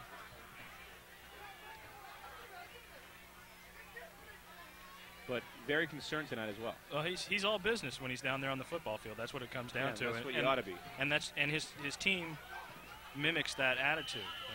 They're all business when they're down on the football field, and that's why they're so good. They're very serious about what they do. They're going to work. Bloomsburg with one black shoe and one white shoe. Maybe he was kicking with the wrong shoe. Callan from his own 8. Once again, great special teams play by De La Salle. Not allowing anything to take shape. And Ygnacio Valley looking like the Michigan Wolverines, now back on the field on offense for the 2nd time tonight. Well, that means Maxwell Green will trot the offense back on the field. They certainly don't run a Michigan Wolverine style offense. Michigan, of course, a passing team primarily, and what have we seen? 2, 3 passes from Ygnacio Valley tonight? One has landed in the end zone, though. Yeah, to good effect. If you're going to use them sparingly, make them work. There's that misdirection again. Inside handoff, it looks to be Dante Smith twisting and turning his way for about a 3 or 4 yard gain. That's a positive gain on 1st down. I'm sure the Warriors pleased with that play. 2nd down and 7 upcoming. Yeah, they got to keep pounding away. I mean, they don't look to be a team that's gonna break one for big yardage and a 76-yard touchdown or anything like that. So I think they have to keep getting 3 yards on 1st down. That allows them to do a lot more things with their offensive scheme. On 2nd down, Green under center. Pitch back this time, goes to Hicks. Puts his head down, moves the pile another couple of yards. 3 more, it'll be 3rd down and a long 4. A timeout has been called. Officials timeout, looks to be an injury timeout. I'd like to remind you that tonight's game will be televised on Saturday and Sunday night at 7 p.m. on AT&T Broadband Channel 6 in Walnut Creek. Channel 3 in Martinez, La Miranda, being Lafayette, Orinda, Moraga, Danville, Pleasant Hill, and on Channel 25 in Concord and Clayton. For more information, call the AT&T Broadband team. You can reach us at 933-6264. That number again, 933-6264.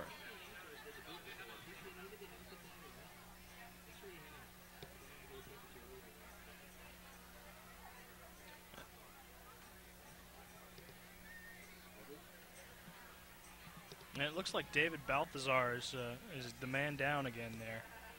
That's what, the third time we've had play stop for him being injured. Seems to be a recurring thing for Mr. Balthazar. While we have a break in the action, I'd like to also remind you folks watching this game tonight that you could read about tonight's game on Thursday. Can you tell us about it? Yeah, Thursday in the Concord transcript. It's the Contra Costa Weeklies. It's an insert in the Contra Costa Times. Very familiar with that. Prep sports. And after this, I go to my day job, and I write up little articles. So a little double duty for you tonight. Yeah, huh? a little double duty. This is great fun, though. Yeah, it's our job to educate you more on this game by giving you double duty. Not only do you write about it, but you watch it and call the action, I get to spend a lot of time thinking about football. Yes. Thinking, writing, talking about football. Well, it's Friday, and then tomorrow you can watch a little college, and Sunday you can... No, tomorrow I have to do yard work. Oh, my. No, I'll sneak some college football. You know what's amazing is I'm so fired up to watch number 1 against number 2 tomorrow. Unfortunately, it's not on TV. It's not on TV. Can you believe How that? How can you do that Nebraska, to us? Nebraska, Oklahoma. On TV. I'm thinking to myself, okay, Saturday at 9 o'clock, I guess I can get up early and watch Are it. they deranged? Saturday at 9 is kind of early, you know, if you get up early during the week. You love the nightlife. So therefore, I like to boogie. Yeah, too. That's but, exactly nice song, yeah. huh? But, yeah, can you believe that? The Nebraska-Oklahoma game not on TV. I mean, jeez. I mean, it's bad enough they stick us with terrible NFL games on Sunday to watch, but come on. At least you could show us a few college games, but number 1 against number 2? No. On third down, a big first down conversion there. That'll keep the drive going. Those chains will move as well. That was huge for Ygnacio Valley. Yeah, they needed to move the 6 there after going 3 and out on their first possession of the second half. They've got to prove to De La Salle that they can hang with them here. They hung with them well through the first quarter. Now they trail 14-7, though. Inside 6 minutes, 5:40 and counting left to go. Boy, these quarters really go by fast when both teams like to run the ball so much as they do. That's for sure. No incomplete passes, no clock stoppages. Pitch back this time to Hicks, dancing his way. Got a couple of yards. Boy, one of these times you just have to think they're going to bust a play because they're so close every time. It seems like it. They're making De La Salle's making shoestring tackles on a bunch of these little misdirection plays up the middle. I'm waiting for one to bust. Gain of 2, second down and 8. Both Hicks and Quinones seem to have had a couple of shots at breaking free into the defensive secondary. Just haven't quite had that extra little burst. Ball at the 34-yard line. And Green once again running in and out of the huddle to the sidelines, and we've talked about it over and over. He's going to be one tired guy. I mean, he's a homecoming king for sake. He's in good. He's very fit. He deserves to be the homecoming king. Straight handoff, first man through. Quinones, and he didn't go anywhere. You know, I'm noticing that Green blends his run to the sideline in with the play. It's all one motion. It's all in one You're motion. Right. He just came right. He hands off the ball and he fakes just runs straight to the sideline. He fakes the bootleg and then he just comes straight to the sidelines. Very nice call. Very nice that was. And Andy Brenner once again in on the tackle, the middle linebacker for Dale Salle. He's been very busy tonight. But let's watch that. Yeah, every time the quarterback, being Maxwell Green, every time he hands the ball off, he'll go the opposite direction. Most of the time toward his bench, you just keep on running. This time he'll throw, though. He has a man out there. Look out. Might be caught. Now it's intercepted. Out of bounds, though. Good job of the De La Salle defensive back. Demetrius Williams closed some serious ground in a hurry. Came from nowhere. There was actually 2 open receivers. And he got through the ball I don't know before how he got there. Did. Goodness that was amazing. gracious. That's why he's being recruited by the likes of USC, Texas A&M, pure and athleticism Cal. right there.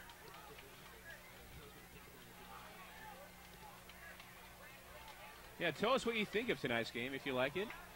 If you don't like it. I like it. Improvements. Yeah. Should I call? Absolutely. Okay. Everyone can call 933-6264, and that's 933-6264. 4th down and 7. They're going to punt the ball away. They showed the fake, and this time it's a better punt. Not great. Oh, and still. they got the bounce this time. And Tucker fields it inside his 34. Picks up a great block, but it's going to be a clip. That comes back, still on his feet. Look out. None of this matters, though. It's all coming back. Great shoestring tackle by Stephen Hicks, but you're right. It's coming back, and they're going to really push him back this time. The flag's at the 30. It's going to go all the way back to about the 15-yard line. And that was Simon. Simon just obliterated that guy. I mean, here we go. Here's a good look at it. Well, it looks like there's going to be a good run back with or without the block, because he was already by that defender. McFarland was down there trying to make the tackle. That's sloppy play there by Simon. There was no need for that block.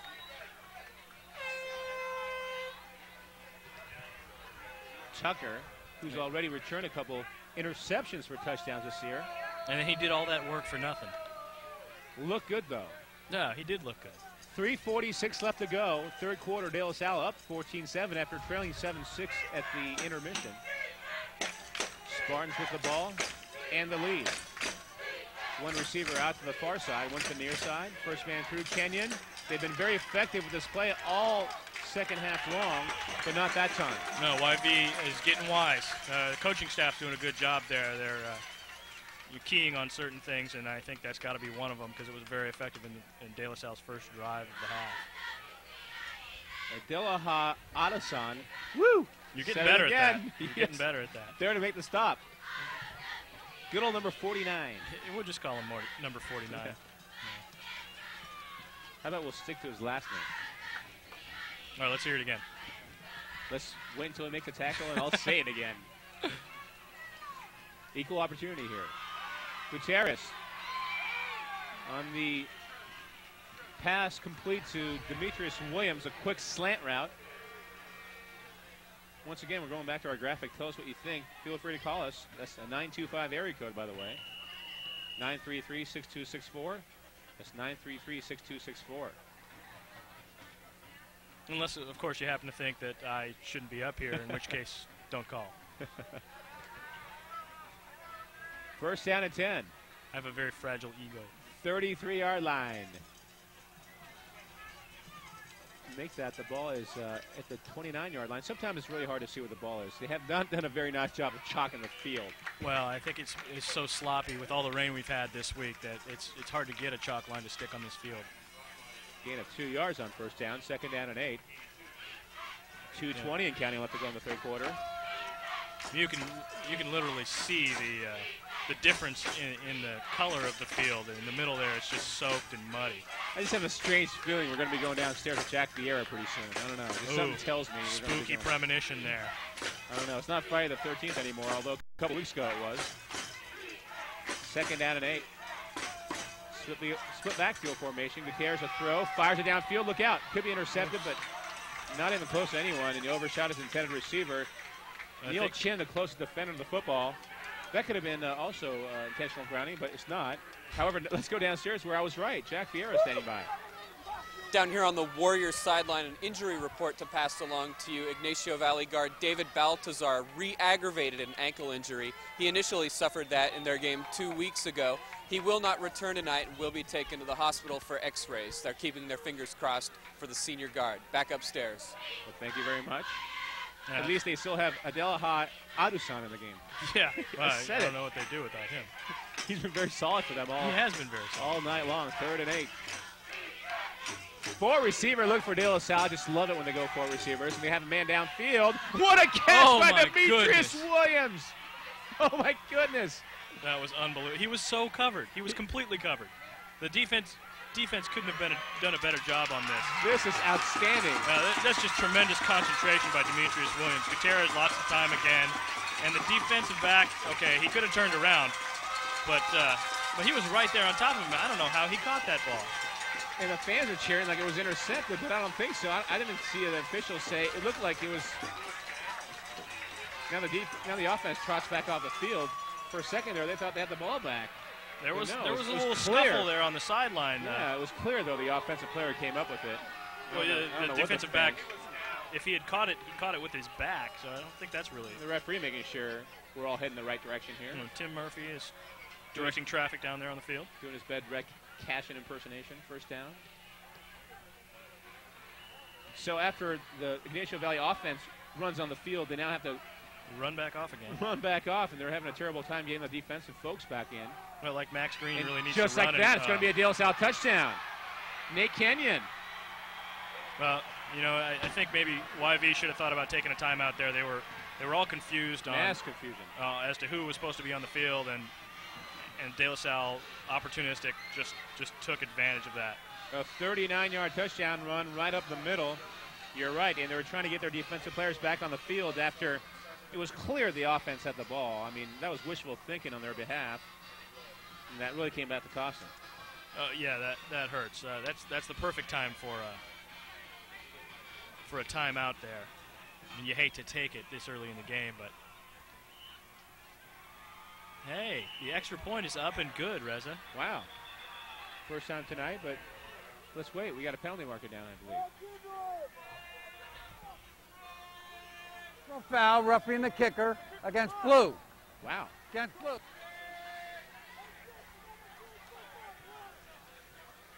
Well, if they had taken those points off the board, I'd be really upset for Bloomsburg. I mean, he drilled that one, and to not get credit for it would be upsetting. 21-7 is our score now. 1:33 left to go in the third quarter. So De La Salle, after trailing 7-6 to the half, now have come out with 15 points in the third quarter. 17-yard touchdown reception by Demetrius Williams for Mac Gutierrez, and a 39-yard touchdown run. Those are the plays. Nate Kenyon. Those are exactly the plays that De La Salle seemed to lack in the first half, Reza. They didn't have any big plays in the first half, and there they just got two. Well, they need a big comeback here, and when you do not throw the ball that well, it's going to make things a little bit more difficult for you. Yeah, YV definitely plays a grinding, wear down the clock, wear down the other team type of offense. And when you're down by 14, you need to be able to explode. I want one of those. That'll be my Halloween costume tomorrow. Were they selling those? Yeah, what would you be? It's I'd be the balloon man. Balloon fool? Yeah, there's a guy at Pier 39 who actually makes those, and I think I'll go down there and have him design me one. Full body balloon suit. That's right. Size 36 on the waist, sir. About a 17.5 on the neck. 38 long, thank you. Oh, very nice. I think that's a pretty long waist. I'm actually a 32 long. 38. Well, 32. Wait, I'm talking about my jacket size. Oh, 32. You're 38 on the jacket? I'm a 46 on the jacket. Well, yeah, actually, I'm wrong. 32 on the length of my pants. Yeah. Ooh, a little shifty running there. But again, good play from the special teams of De La Salle. They're not letting those runners get away. Stephen Hicks brought it back. There to make the stop was Dan Tobacco. Or is it Tobacco? Tobacco. Potato. It's a bad word nowadays, isn't it? Tobacco? You can't say that word on TV anymore. First down and 10 for Ygnacio. And you can't have cute animated figures pitching it either. Or former or current athletes either. 128, like Earl Campbell, for example. Remember those chewing tobacco commercials back in the late 70s? Here's a pass play. McFarland twisting out of a tackle. He's going to be close to a first down. That's a tremendous effort by McFarland right there at the end of the play just to try and get that first down. Stuck the ball out there, knew he was going to go down. You can see Green with a quick toss there. Nice move to make the defender miss and then swinging the ball forward, trying to get the extra yard. They're going to measure here. Very close. The measurement's got to be good for Green. Less running back and forth. Catch a little breather there. He's probably going to ask him to measure on every play from now on. You know, you would think he'd ask Tim Murphy, the coach, to maybe rotate the guards or maybe a receiver. Send somebody with a play. else to the sideline. Or maybe even rotate the quarterbacks, but no. First down. They got it. That's a nice job by McFarland. 1:22 left to go, third quarter of play. De La Salle up by 14, 21-7. You know, like we said in the open, though, Reza, YV has really stayed with De La Salle. They're certainly within striking distance here. There's a lot of football left to be played. And if you join us late, they actually led at the half, 7-6. But the Spartans have come out with a real nice-looking third quarter. It's still not over yet, but a couple of explosive plays. Ygnacio trying to counter here. They're going to throw. Man's open again out there. McFarland threw it over his wrong shoulder. Had a couple of steps on the defensive back. Tucker gave him some safety help, but The one-on-one coverage was by Deshaun Spencer. Boy, Green got some air under that ball. He can heave it.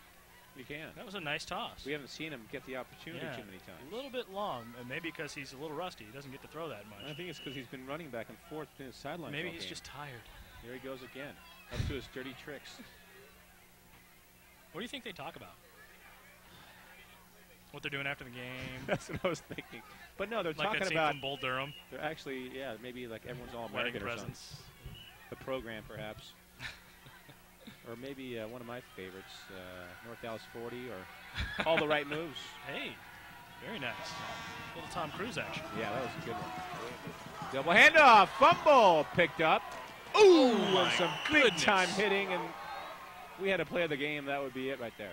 Well, that's defensively, the anyway. game, that's for sure. Yeah. Wow. Can we make that our unofficial play of the game? Let's do it. Well, they lost about 6 or 7 yards on that play. And was that Deshaun Spencer with the tackle? It could have very well been. 40 seconds left to go in the third quarter. Now, the last couple of minutes of this quarter have really taken up a long time here. The first 10 minutes of the quarter went by very quickly, but the last two have kind of lagged. 3 wide receiver look, a delay. Quinones, he's not going anywhere. Yeah. Stood up, pushed backwards, battered for that tough De La Salle defense. Nick Quinones. And the De La Salle defense is just clobbering people out there. There were a couple of tough hits on that play, too. That should be the final play of the third quarter. And indeed it will be. Score 21-7. We'll step away and come back with the fourth quarter of play on the AT&T Broadband High School Game of the Week.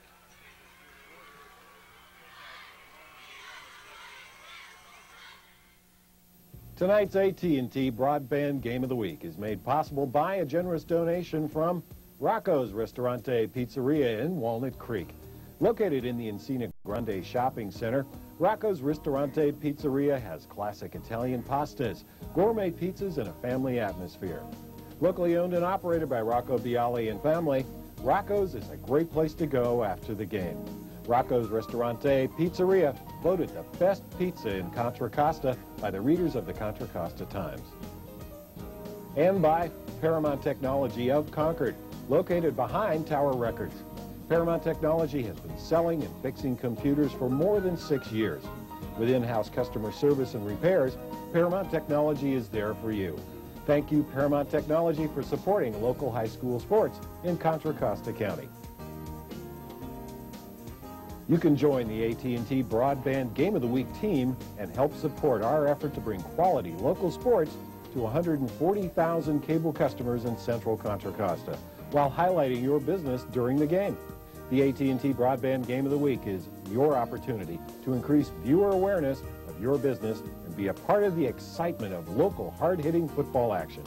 If your business is interested, please give us a call, 925-933-6264.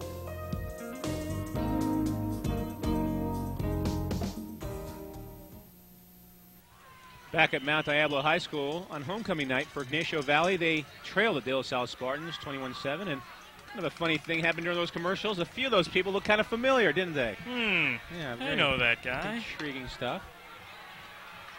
Here's a screenplay on 4th down and a whole lot. They got 4 when they needed 16. De La Salle will get the ball back, or at least should. They will. I'm a little puzzled by that. 30-yard line. Well, their punts have been getting them nothing. You know, really. That's true, but yeah, but this is De La Salle sitting very pretty now, up by 14. They have the ball, 1 quarter left. They like to grind it out, and they're just going to look to use the clock up and get in the end zone again. Yeah, I'd be very surprised if you saw many pass plays on this possession. They want that clock to run at this point. That is a story. 21-7. Gutierrez back on the field. Been very efficient and effective in the second half. Running play up the middle. Still on his feet. He may not go down very easily, does he? All the way inside the 10 to about the 11. Maybe the 10. Kevin Simon. Look at this. This is a great individual effort by Simon. He gets hit at the line and keeps charging. 2, 3, 4. Yeah, he's just breaking tackles left and right. 4.5. 4.5 tackles. Wow, very impressive. And hadn't gotten the shoestring, he still would have been running. From outside the 10, it's first down and 10. Nate Kenyon up the middle, twisting and turning his way in the end zone. Touchdown, De La Salle. You think he runs hurdles for the track team? That was a beautiful hurdle there. You think he dances on the side, too? Hey, that was some nice maneuvers there. Let's hope he doesn't run out to the middle of the field and do a dance. Oh, my. Well, there's nowhere to run it. So. I don't think Bob Laudeser would have that. No. Fourth quarter underway, and De La Salle strikes in a hurry. 11-yard touchdown run by Nate Kenyon, his second of the game, having scored on an earlier run of 39 yards.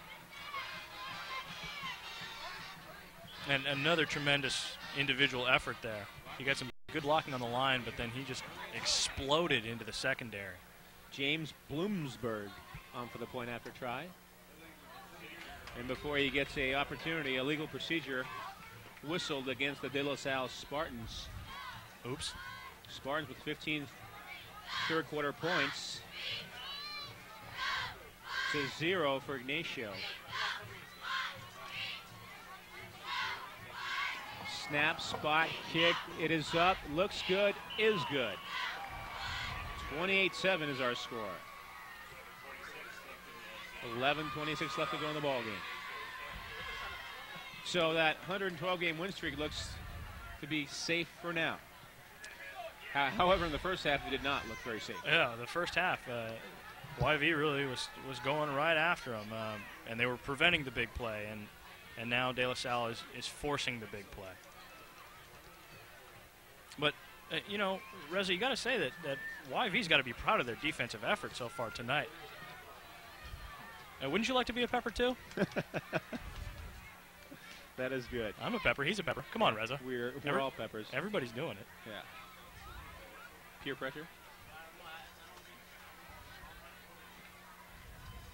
He's kind of tired after a long night. But, yeah, you're right. Ygnacio has to feel very good about the fact that they've come out. But this is 2 years in a row they've done this. Last year at De La Salle, they held on very tough in the first half before losing 71-32. They actually trailed 28-19 at the half. Tonight they led 7-6 at the half and now trailed 28-7. As De La Salle has come up with 3 big touchdowns. 2 in the third and now 1 in the fourth. And Bloomsburg getting set to kick the ball off. Back to receive. Stephen Hicks, Joe Callan, number 1 and number 4, respectively. High end over end kick. That's kind of short. Callan runs up. Tries to break a tackle, but again, excellent special teams coverage on behalf of the De La Salle Spartans. Yeah, the kicks have not been great, but the coverage is incredible. They get down there so fast. And they don't let you get by. I mean, not too many missed tackles. They do not miss tackles. Fundamentally sound. I think that doesn't apply to anyone more than it applies to De La Salle. They're a fundamentally sound team. And you can tell that they really, really coach fundamentals there. Well, folks, tell us what you think of our game of the week here at AT&T Broadband. Give us a call at 925-933-6264. Here's a running play. Trying to bounce to the outside. Stephen Hicks. Clock is stopped at 11:14. You know, what I think about the game, that was pretty close at halftime. It was 7-6, and De La Salle's kind of opened things up. Doesn't get a whole lot closer than that. Yeah. So I think it's closer than the score indicates, to 28-7.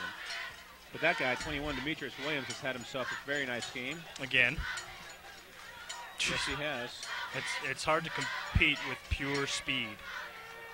Had a big touchdown reception in the third quarter that gave his team the lead back. That's the difference in the game right now. Well, it was a difference in the game for a while. Another handoff. This time, De La Salle ready for it. And now, being the running team that Ygnacio Valley is, the clock is starting to become the clock an enemy is their biggest sorts. enemy right now. Yeah. Well, and the fact that they don't seem to want to run the ball outside, and at this point, those inside handoffs just aren't getting them far enough to get back into this game. 3rd and 7 from about the 25-yard line. They need to get, I think it's at the 23, they need to get to the 30. Maxwell Green under center, straight back in the pocket. Here comes the pressure, steps up, gets away for a moment, and he's absolutely drilled by Kevin Simon. Boy, Kevin Simon and likes to he's hit going to take people. inventory right now and make sure he's got everything he should have, and he does. But take a look at this play, folks. It's a good play fake, and nice pressure by the De La Salle defense to flush Green out of the pocket. But then Kevin Simon, full head of steam. Woo! Wow. Boy, Max Green's got to be feeling that one. I think his bell's ringing a little bit. To make matters worse, look, he's coming back to the sidelines for the 2nd time right now. So, didn't quite hear the play the first time. Now timeout is called. That's probably that ringing in his ears that prevented him from understanding the first play. Believe me, I've been there a few times. Oh. You know, they talk about stars. I've seen the stars. I've heard. And the little tweeting birds? And the little ring in your ear, yes. Yeah. Not fun. A tweeting bird. After you know you're going to be all right, it's kind of funny. But when it happens, initially like, it's so disorienting. What you was just that? don't know. You don't know what to think. But Maxwell Green is so well trained, he just ran straight to the sidelines. He came back for more, though. He ran toward the huddle and came back for more because he kind of forgot what the play was. Understandably. Yeah. Like, Kevin Simon has definitely conquered the fear of contact. 10 minutes. That's safe to say. 10 minutes left to go in the ball game. Big 4th down play coming up. 4th and 6. We have a couple nice games coming up, and that's going to be a dandy. Next week, Miramani at Campolindo. 2 arch rivals going at it, and 2 good teams going at it. Campolindo really bouncing back after a few years of being down. They've done nice things, and Miramani once again going for a league championship with Coach Floyd Burnstead leading the way, and once again they have a good quarterback there. We talked about that in the outset. Miramani's had quarterbacks have gone to UCLA, Miami, Duke, and now the guy playing this year. Yeah, who knows where Guillen's going to go? He can go somewhere good, though. I mean, yeah. He's a tremendous quarterback. On 4th down, passing play, tip, nearly intercepted, incomplete, but De La Salle gets the ball back nevertheless. The Spartans have held on defense. Yeah, for just a second there. And there's my hat again. I think I want it back right about now. Go get him. Earlier tonight, we had a real nice JV game. Spartans scored way late in the game to upend the Warriors 13-12. Home in the things to come. So the Spartans keep on getting the ball back inside the enemy 30-yard line. So by the time this one's all said and done, it might be very lopsided, but only because De La Salle keeps on getting the ball back in great shape. Here's Simon. And I think the YV defensive front is just wearing down. I think that's what you're seeing there. De La Salle's big defensive linemen are just taking it right at them. And the clock keeps on stopping as well. Now they'll start it again at 9:50 left to go. You know, for 2 running teams, the clock shouldn't be stopping as much as it has been.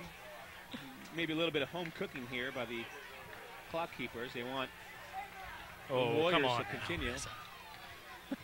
Come on now. That No sort of home thing cooking? doesn't happen. No, not at all, does it? That balloon guy might be doing some home cooking. Where's he? He has been cooked already. First man through, Kenyon trying for this 3rd touchdown. He gets it. 3rd touchdown this half, Nate Kenyon. And the onslaught continues. And the marching band has been playing early and often here in the 3rd quarter and the 4th for the De La Salle Spartans. Sounds like we're in Notre Dame, doesn't it? Yes, the old Notre Dame fight song. Which is also known as the De La Salle Spartans fight song. Yeah, I wonder who has more of a claim to it at this point. I think De La Salle does. Yeah, they're sort of a better football team. I think they are, and everyone knows about them too. 112 wins in a row. I think they're getting more national exposure than the Fighting Irish are at this point. Yes. At least they have a healthy quarterback too, De La Salle does. You can't say the same about Notre Dame. Yeah. They had a backup tight end playing quarterback earlier. Snap, spot, kick, up, and good. 35-7 our score in the 4th quarter. And if you join us late, the score was actually 7-6. De La Salle down at the half. It's now 35-7, 9:18 left to go in the ball game. And here's a replay. The Nate Kenyon touchdown run, his 3rd this half.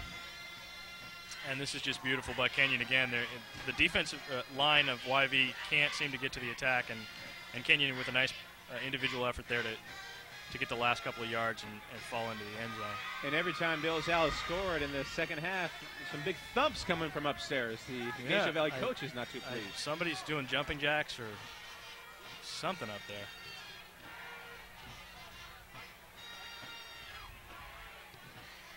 How structurally sound is this box we're in? I hope it's pretty good. The ceiling's not going to come down. I did some knocking of my own to make sure it's all right. I think we're set. Are you an engineer? No, not by any means. But you play one on television? Or did you stay at a Holiday Inn Express last night? They got some pretty funny commercials. I watch too much TV. Yeah, they do have some pretty funny commercials. I'll give you that.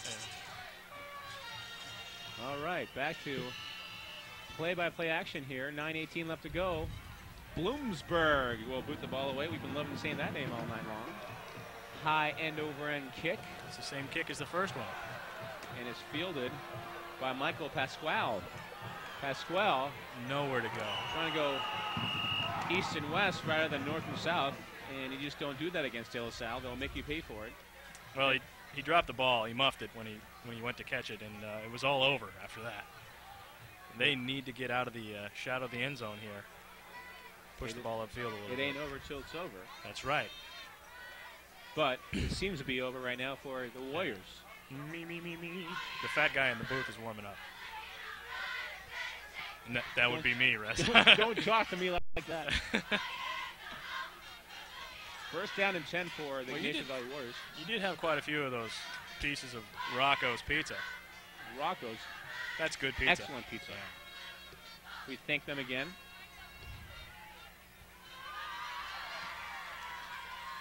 I'd like to also thank our crew for doing a marvelous job once again here tonight. As always. Passing play, man open out there, and a hold should be called, except the ball was thrown about 5 yards out of bounds. Yeah, a lot of contact down there. If that ball had been more on target, I think they definitely would have thrown the flag. The intended receiver that time, Scottford Garthwaite. First time we've mentioned his name. Garthwaite. That's a mouthful. That's a whole lot of syllables. Well, you know, we've been having a tough time all night with Adelha Adosan. I mean, I think I'm getting a lot better now. I think you are. But what if it's Adelaha? That's it. Yeah. That's where I've been Adelaha? going wrong. Yeah. See, I'm fine with his last name. Oh, how about Rocco Bialy? That's a name for you. That's the owner of Rocco's Pizza. That guy does good work. One of the best pizzas around, no doubt about it. Indeed. Passing play, almost intercepted, incomplete. 4 defenders in the neighborhood for De La Salle. And this is where Tucker, among others. This is where having an offense that's completely based on running can really hurt. When you're down late in the game, there's no coming back from a hole like this. Deshaun Spencer also in on the coverage. You're noticing Green's not running as much as he was before. Yeah. He's walking over now, running back. Well, he'll probably have to do extra sprints in practice this week because of that. And that did not look like a couple coaches who are winning right there, Terry Etzen and Bob Ladisser. You never know whether they're winning or losing. Yeah. Like I said, they're all business. Until the last tick goes off that clock, they're not happy. 9 minutes left to go in the ball game. 3rd down and 10, inside the 10. Hicks coming out of the backfield. Trying to break a tackle, he can't get it anywhere. He might have been lucky to gain a yard on that play. That was a nice pass, and it was a good idea, but De La Salle's just got so much team speed on defense. So you can see Green with a little roll out here, delivers the ball nicely to Hicks, and then there's just nowhere for him to go. De La Salle pursues that ball just perfectly. They're never caught off guard by plays like that. They always stay at home, and they haven't really been fooled by the misdirection of the YV offense at all. And here we go, 4th down and 10, and they're going for it again. Tim Murphy's final chance against De La Salle, and he's not going to go out punting the football, obviously. So even inside his own 10-yard line, he's going Wow. Well, I guess at this point, what have you got to lose, right? Well, you could at least go away knowing that you gave him a good battle and make it look good on the scoreboard. Unfortunately, that's not going to be the case because by the time this one's all said and done, it's going to look like 60-7 when it really should have been maybe 21-28-7. Really, yeah. But for a few really big plays and YV's inability to get anything going on offense in the second half. Except they get a big break here, and a penalty is going to give them an automatic first down. That's the 20-yard line. Pay attention, Reza. How'd you miss that? That was me. I'm sorry. I was too busy talking about the coach, unfortunately. But he's done a wonderful job, by the way. I mean, he's done one heck of a job. The Ygnacio Valley season is going to continue. They're still one of the elite teams out in the East Bay. Well, you can stick your head outside the box here and see what a great job he's done. 3, 4, 5 years ago, there are nowhere near this many YV fans at the game. And the stands are packed tonight. Yeah, they're two-time defending BVAL champions. They're defending 3A North Coast section champs, thanks in part to a 28-7 win last year against Bishop O'Dowd, who's also got a mighty fine program out in Oakland. But tonight, though, they led 7-6 at the half, but now all of a sudden find themselves on the wrong end of a 35-7 score. Hicks again, some hard hitting. And some nice running to the outside. I'm sort of not sure why they didn't try a little bit of that sooner in the game. Andy Brenner there to make the stop for De La Salle. We've called his name an awful lot. See Hicks is that little sprint back on the side there, lined up facing the quarterback, and got a nice burst, got the ball, and exploded into the defender there on the sideline.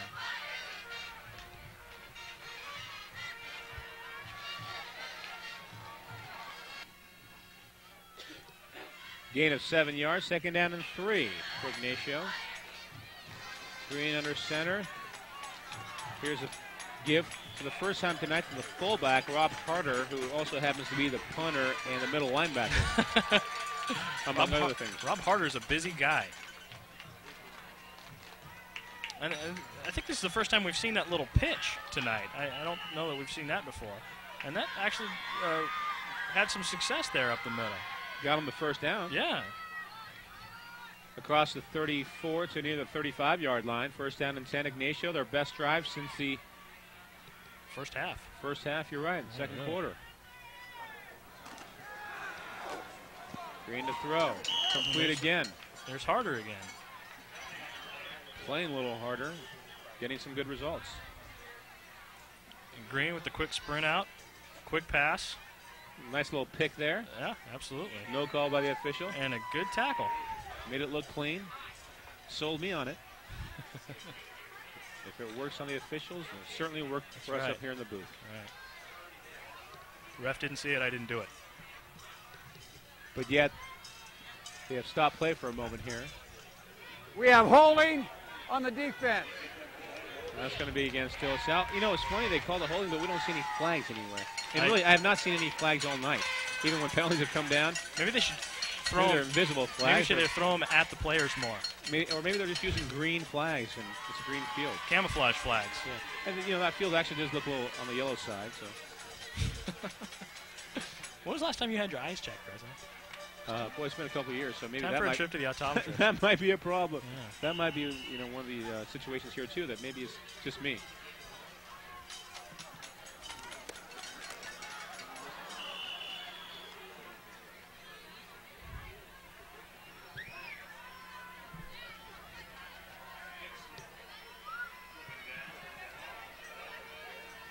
Once again, the ball carrier being Stephen Hicks.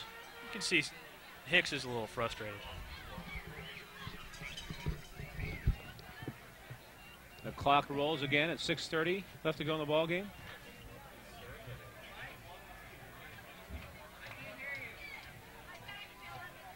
Second down and 13 after a 3-yard loss. Here's a wide receiver screen in the middle of the field. And really, that could not have been thrown any better in and out of the hands of the intended receiver. Oh, that was right there. That ball needs to be caught. That is Cesar Castillo. Look at this. You see, you know, Green. I'm impressed with Green. That ball was right there, and whoops. I hate that when the ball hits me right in the hands. I never catch those. Got distracted by his own man. Yeah, there were a couple of guys crossing in front of him. Happened to be his own guy, though. He heard footsteps, except it was from his own guy. Yeah. It's third down, 13. Green has shown some composure as a passer, though. 40-yard line, De La Salle jumps off sides. And it's going from bad to ugly here in the fourth quarter.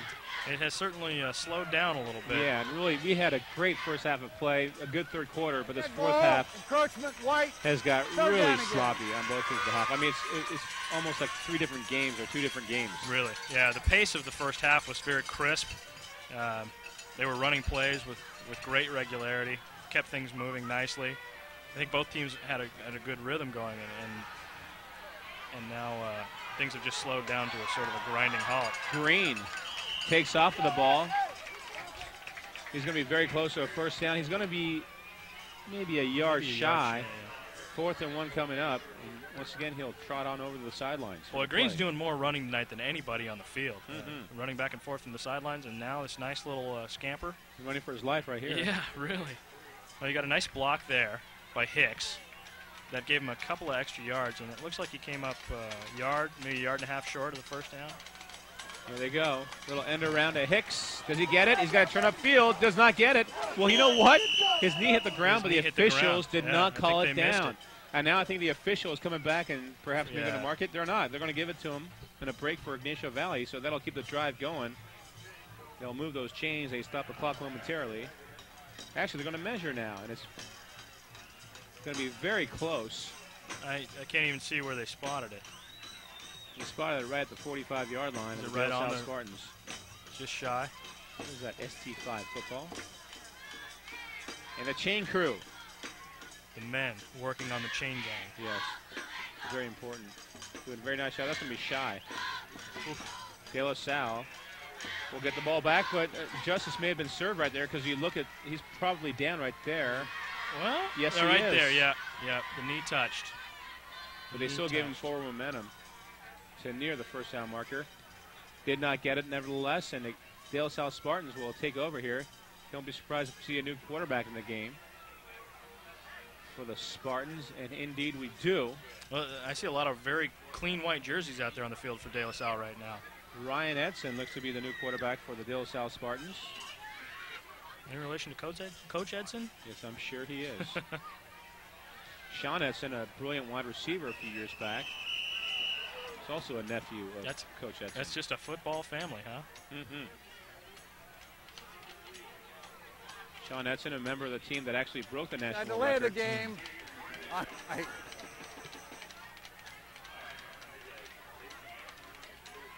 Delay a game there called. Another penalty? No. Yeah.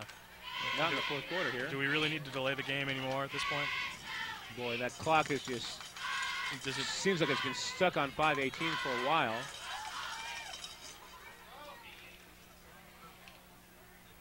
The Spartans will send one receiver out to the far side, one to the near side.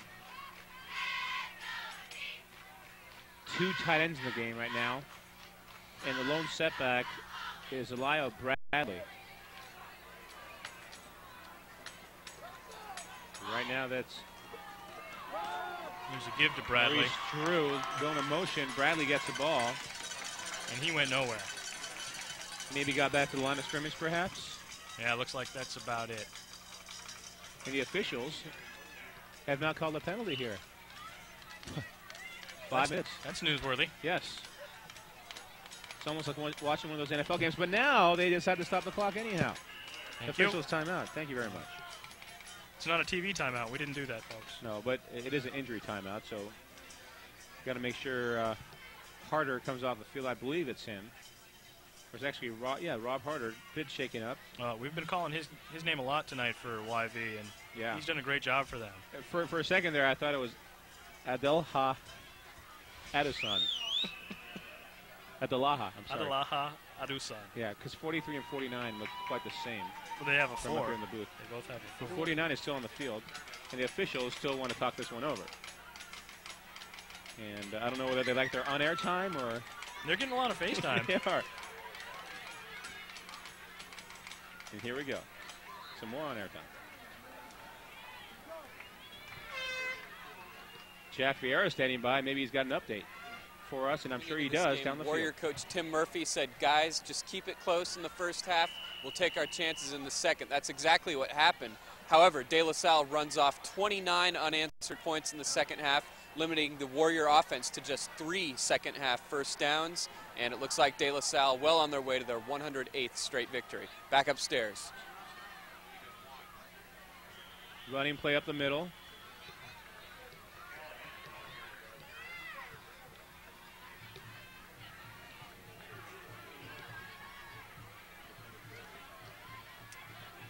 Actually, De La Salle's going for their 108th regular season victory. They have in a row. They have 112 in a row entering tonight's game, and it'll be 113 after it's all said and done tonight. That's counting all the postseason games. That's right. That doesn't count the pickup games or the scrimmage games, huh? Yeah. Or the white and green games in practice all the time. Yeah, right. Third down, 13 for De La Salle. And a little confusion there. Mix up in the backfield. Edson will fall on the football after trying to run with it. De La Salle's punt team now will trot on the field. Boy, Edson turned around to hand it off, and there was nobody there. 3.5 left to go in the ball game. And the Warrior girls having a good time tonight. You know, they have as many cheerleaders as they do football players. They do. They have an army of cheerleaders down there, Reza. I've never seen so many cheerleaders. Well, it's homecoming night. You got to bring them all out. And they do good work. They've been keeping the crowd pumped up over here. They have been. Good-sized crowd, by the way. We've Really? talked about that a couple times. There's a punt team for De La Salle. That's a first tonight, isn't it? It is The indeed. punt. And Hicks sent back the other way. Great special team play again by the De La Salle Spartans. Aaron Bianco with a big stick. That was a nice tackle. Again, just fundamentally sound. Their special teams flies to the ball, doesn't let anybody get away, and they make the tackle on first contact. And that's exactly what you've got to do to prevent somebody from breaking away with a big run.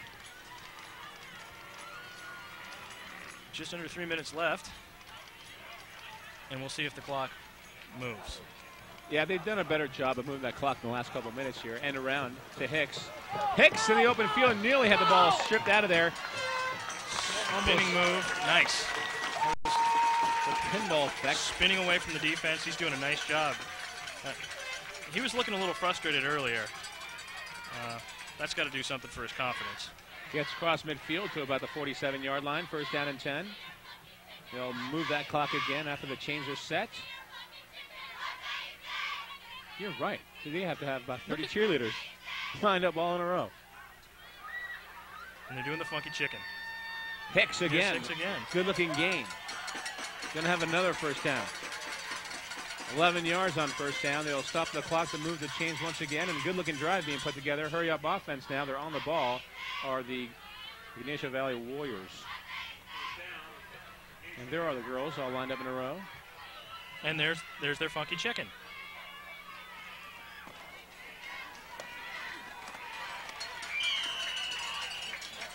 Nice-looking gain again on first down. 8 yards. They seem to have given up on the misdirection, and they're just running straight ahead with Stephen Hicks. And it's working. Yeah, it's very effective right now. Admittedly, that's probably not the De La Salle first team Yeah, defense. it helps out when you have the second and third teamers in there, but nonetheless, a yard's a yard. Hey. 205, 204, 203 and counting. Another pitch back. Hicks. He'll have the first down and then some. Down near the 20-yard line to about the 22. A fumble on the play, and De La Salle is recovered. Well, that should just about wrap it up, huh, Reza? That should do it, but you just never know. You just never know. That's the first turnover we've seen tonight, which is I believe impressive. You're right, yeah. That's very impressive. We've seen our share of penalties, but turnovers have... There we go. Turnovers have not been there tonight.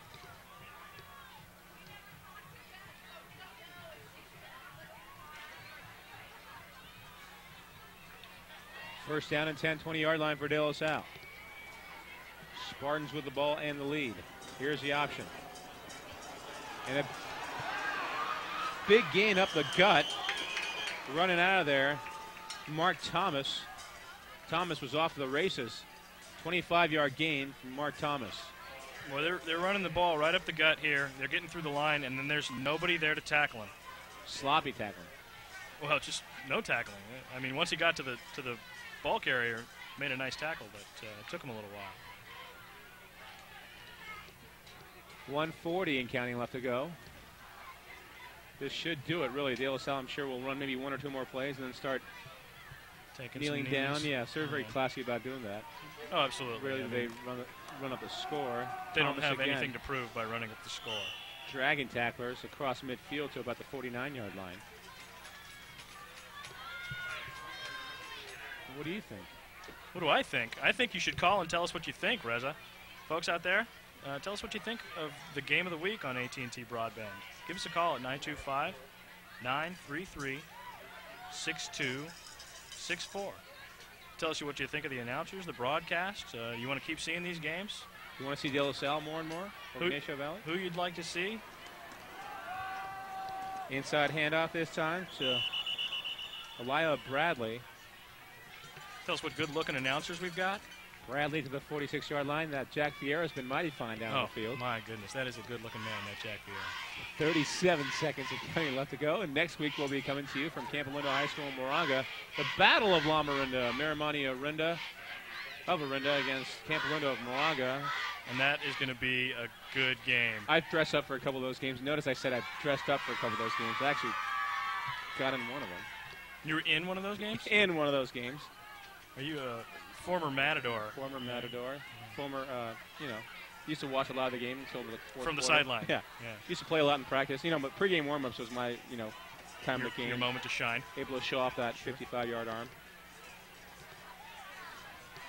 And that should do it. Final score tonight, 35-7. De La Salle Spartans have now won 113 games in a row. 108 in league. Spartans trailed 7-6, believe it or not, at the half, but come back to win this 35-7. We're going to step away, come back, and wrap things up from Mount Diablo High School. Spartans improved now to 8-0 in the season. Ygnacio Valley, 6-2. We'll be back. Tonight's AT&T Broadband Game of the Week is made possible by a generous donation from Rocco's Ristorante Pizzeria in Walnut Creek. Located in the Encina Grande Shopping Center, Rocco's Ristorante Pizzeria has classic Italian pastas, gourmet pizzas, and a family atmosphere. Locally owned and operated by Rocco Bialy and family, Rocco's is a great place to go after the game. Rocco's Ristorante Pizzeria, voted the best pizza in Contra Costa by the readers of the Contra Costa Times. And by Paramount Technology of Concord, located behind Tower Records. Paramount Technology has been selling and fixing computers for more than 6 years. With in-house customer service and repairs, Paramount Technology is there for you. Thank you, Paramount Technology, for supporting local high school sports in Contra Costa County. You can join the AT&T Broadband Game of the Week team and help support our effort to bring quality local sports to 140,000 cable customers in central Contra Costa, while highlighting your business during the game. The AT&T Broadband Game of the Week is your opportunity to increase viewer awareness of your business and be a part of the excitement of local hard-hitting football action. If your business is interested, please give us a call, 925-933-6264.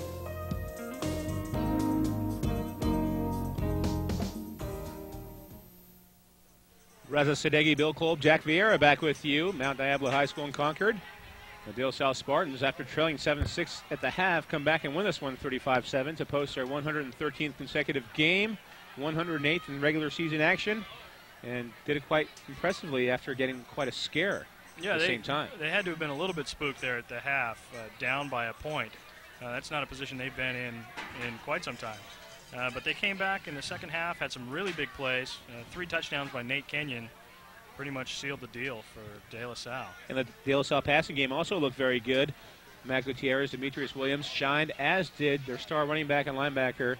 And we're talking about who else but Kevin Simon. Kevin Simon, that's right. He's a bruising straight-ahead runner. He got the ball a couple of times in the second half there. Also made some unbelievably hard hits. And there he is. On the defensive side. Our 2 players of the game. Gutierrez and Simon. Well, next week we'll come to you from Camp Lindo High School in Moraga. It's the Battle of La Marinda. Miramani and Camp Lindo going at it. Miramani trying to keep up as being the team in first place. They're in the still DFAL. undefeated in the DFAL. That's right. And Camp Lindo looking to give them a good game. I'm sure they will. And Miramonte, coached by Floyd Bernstead, who's done a wonderful job there for the past 18 years. Should be a good one. Please join us again.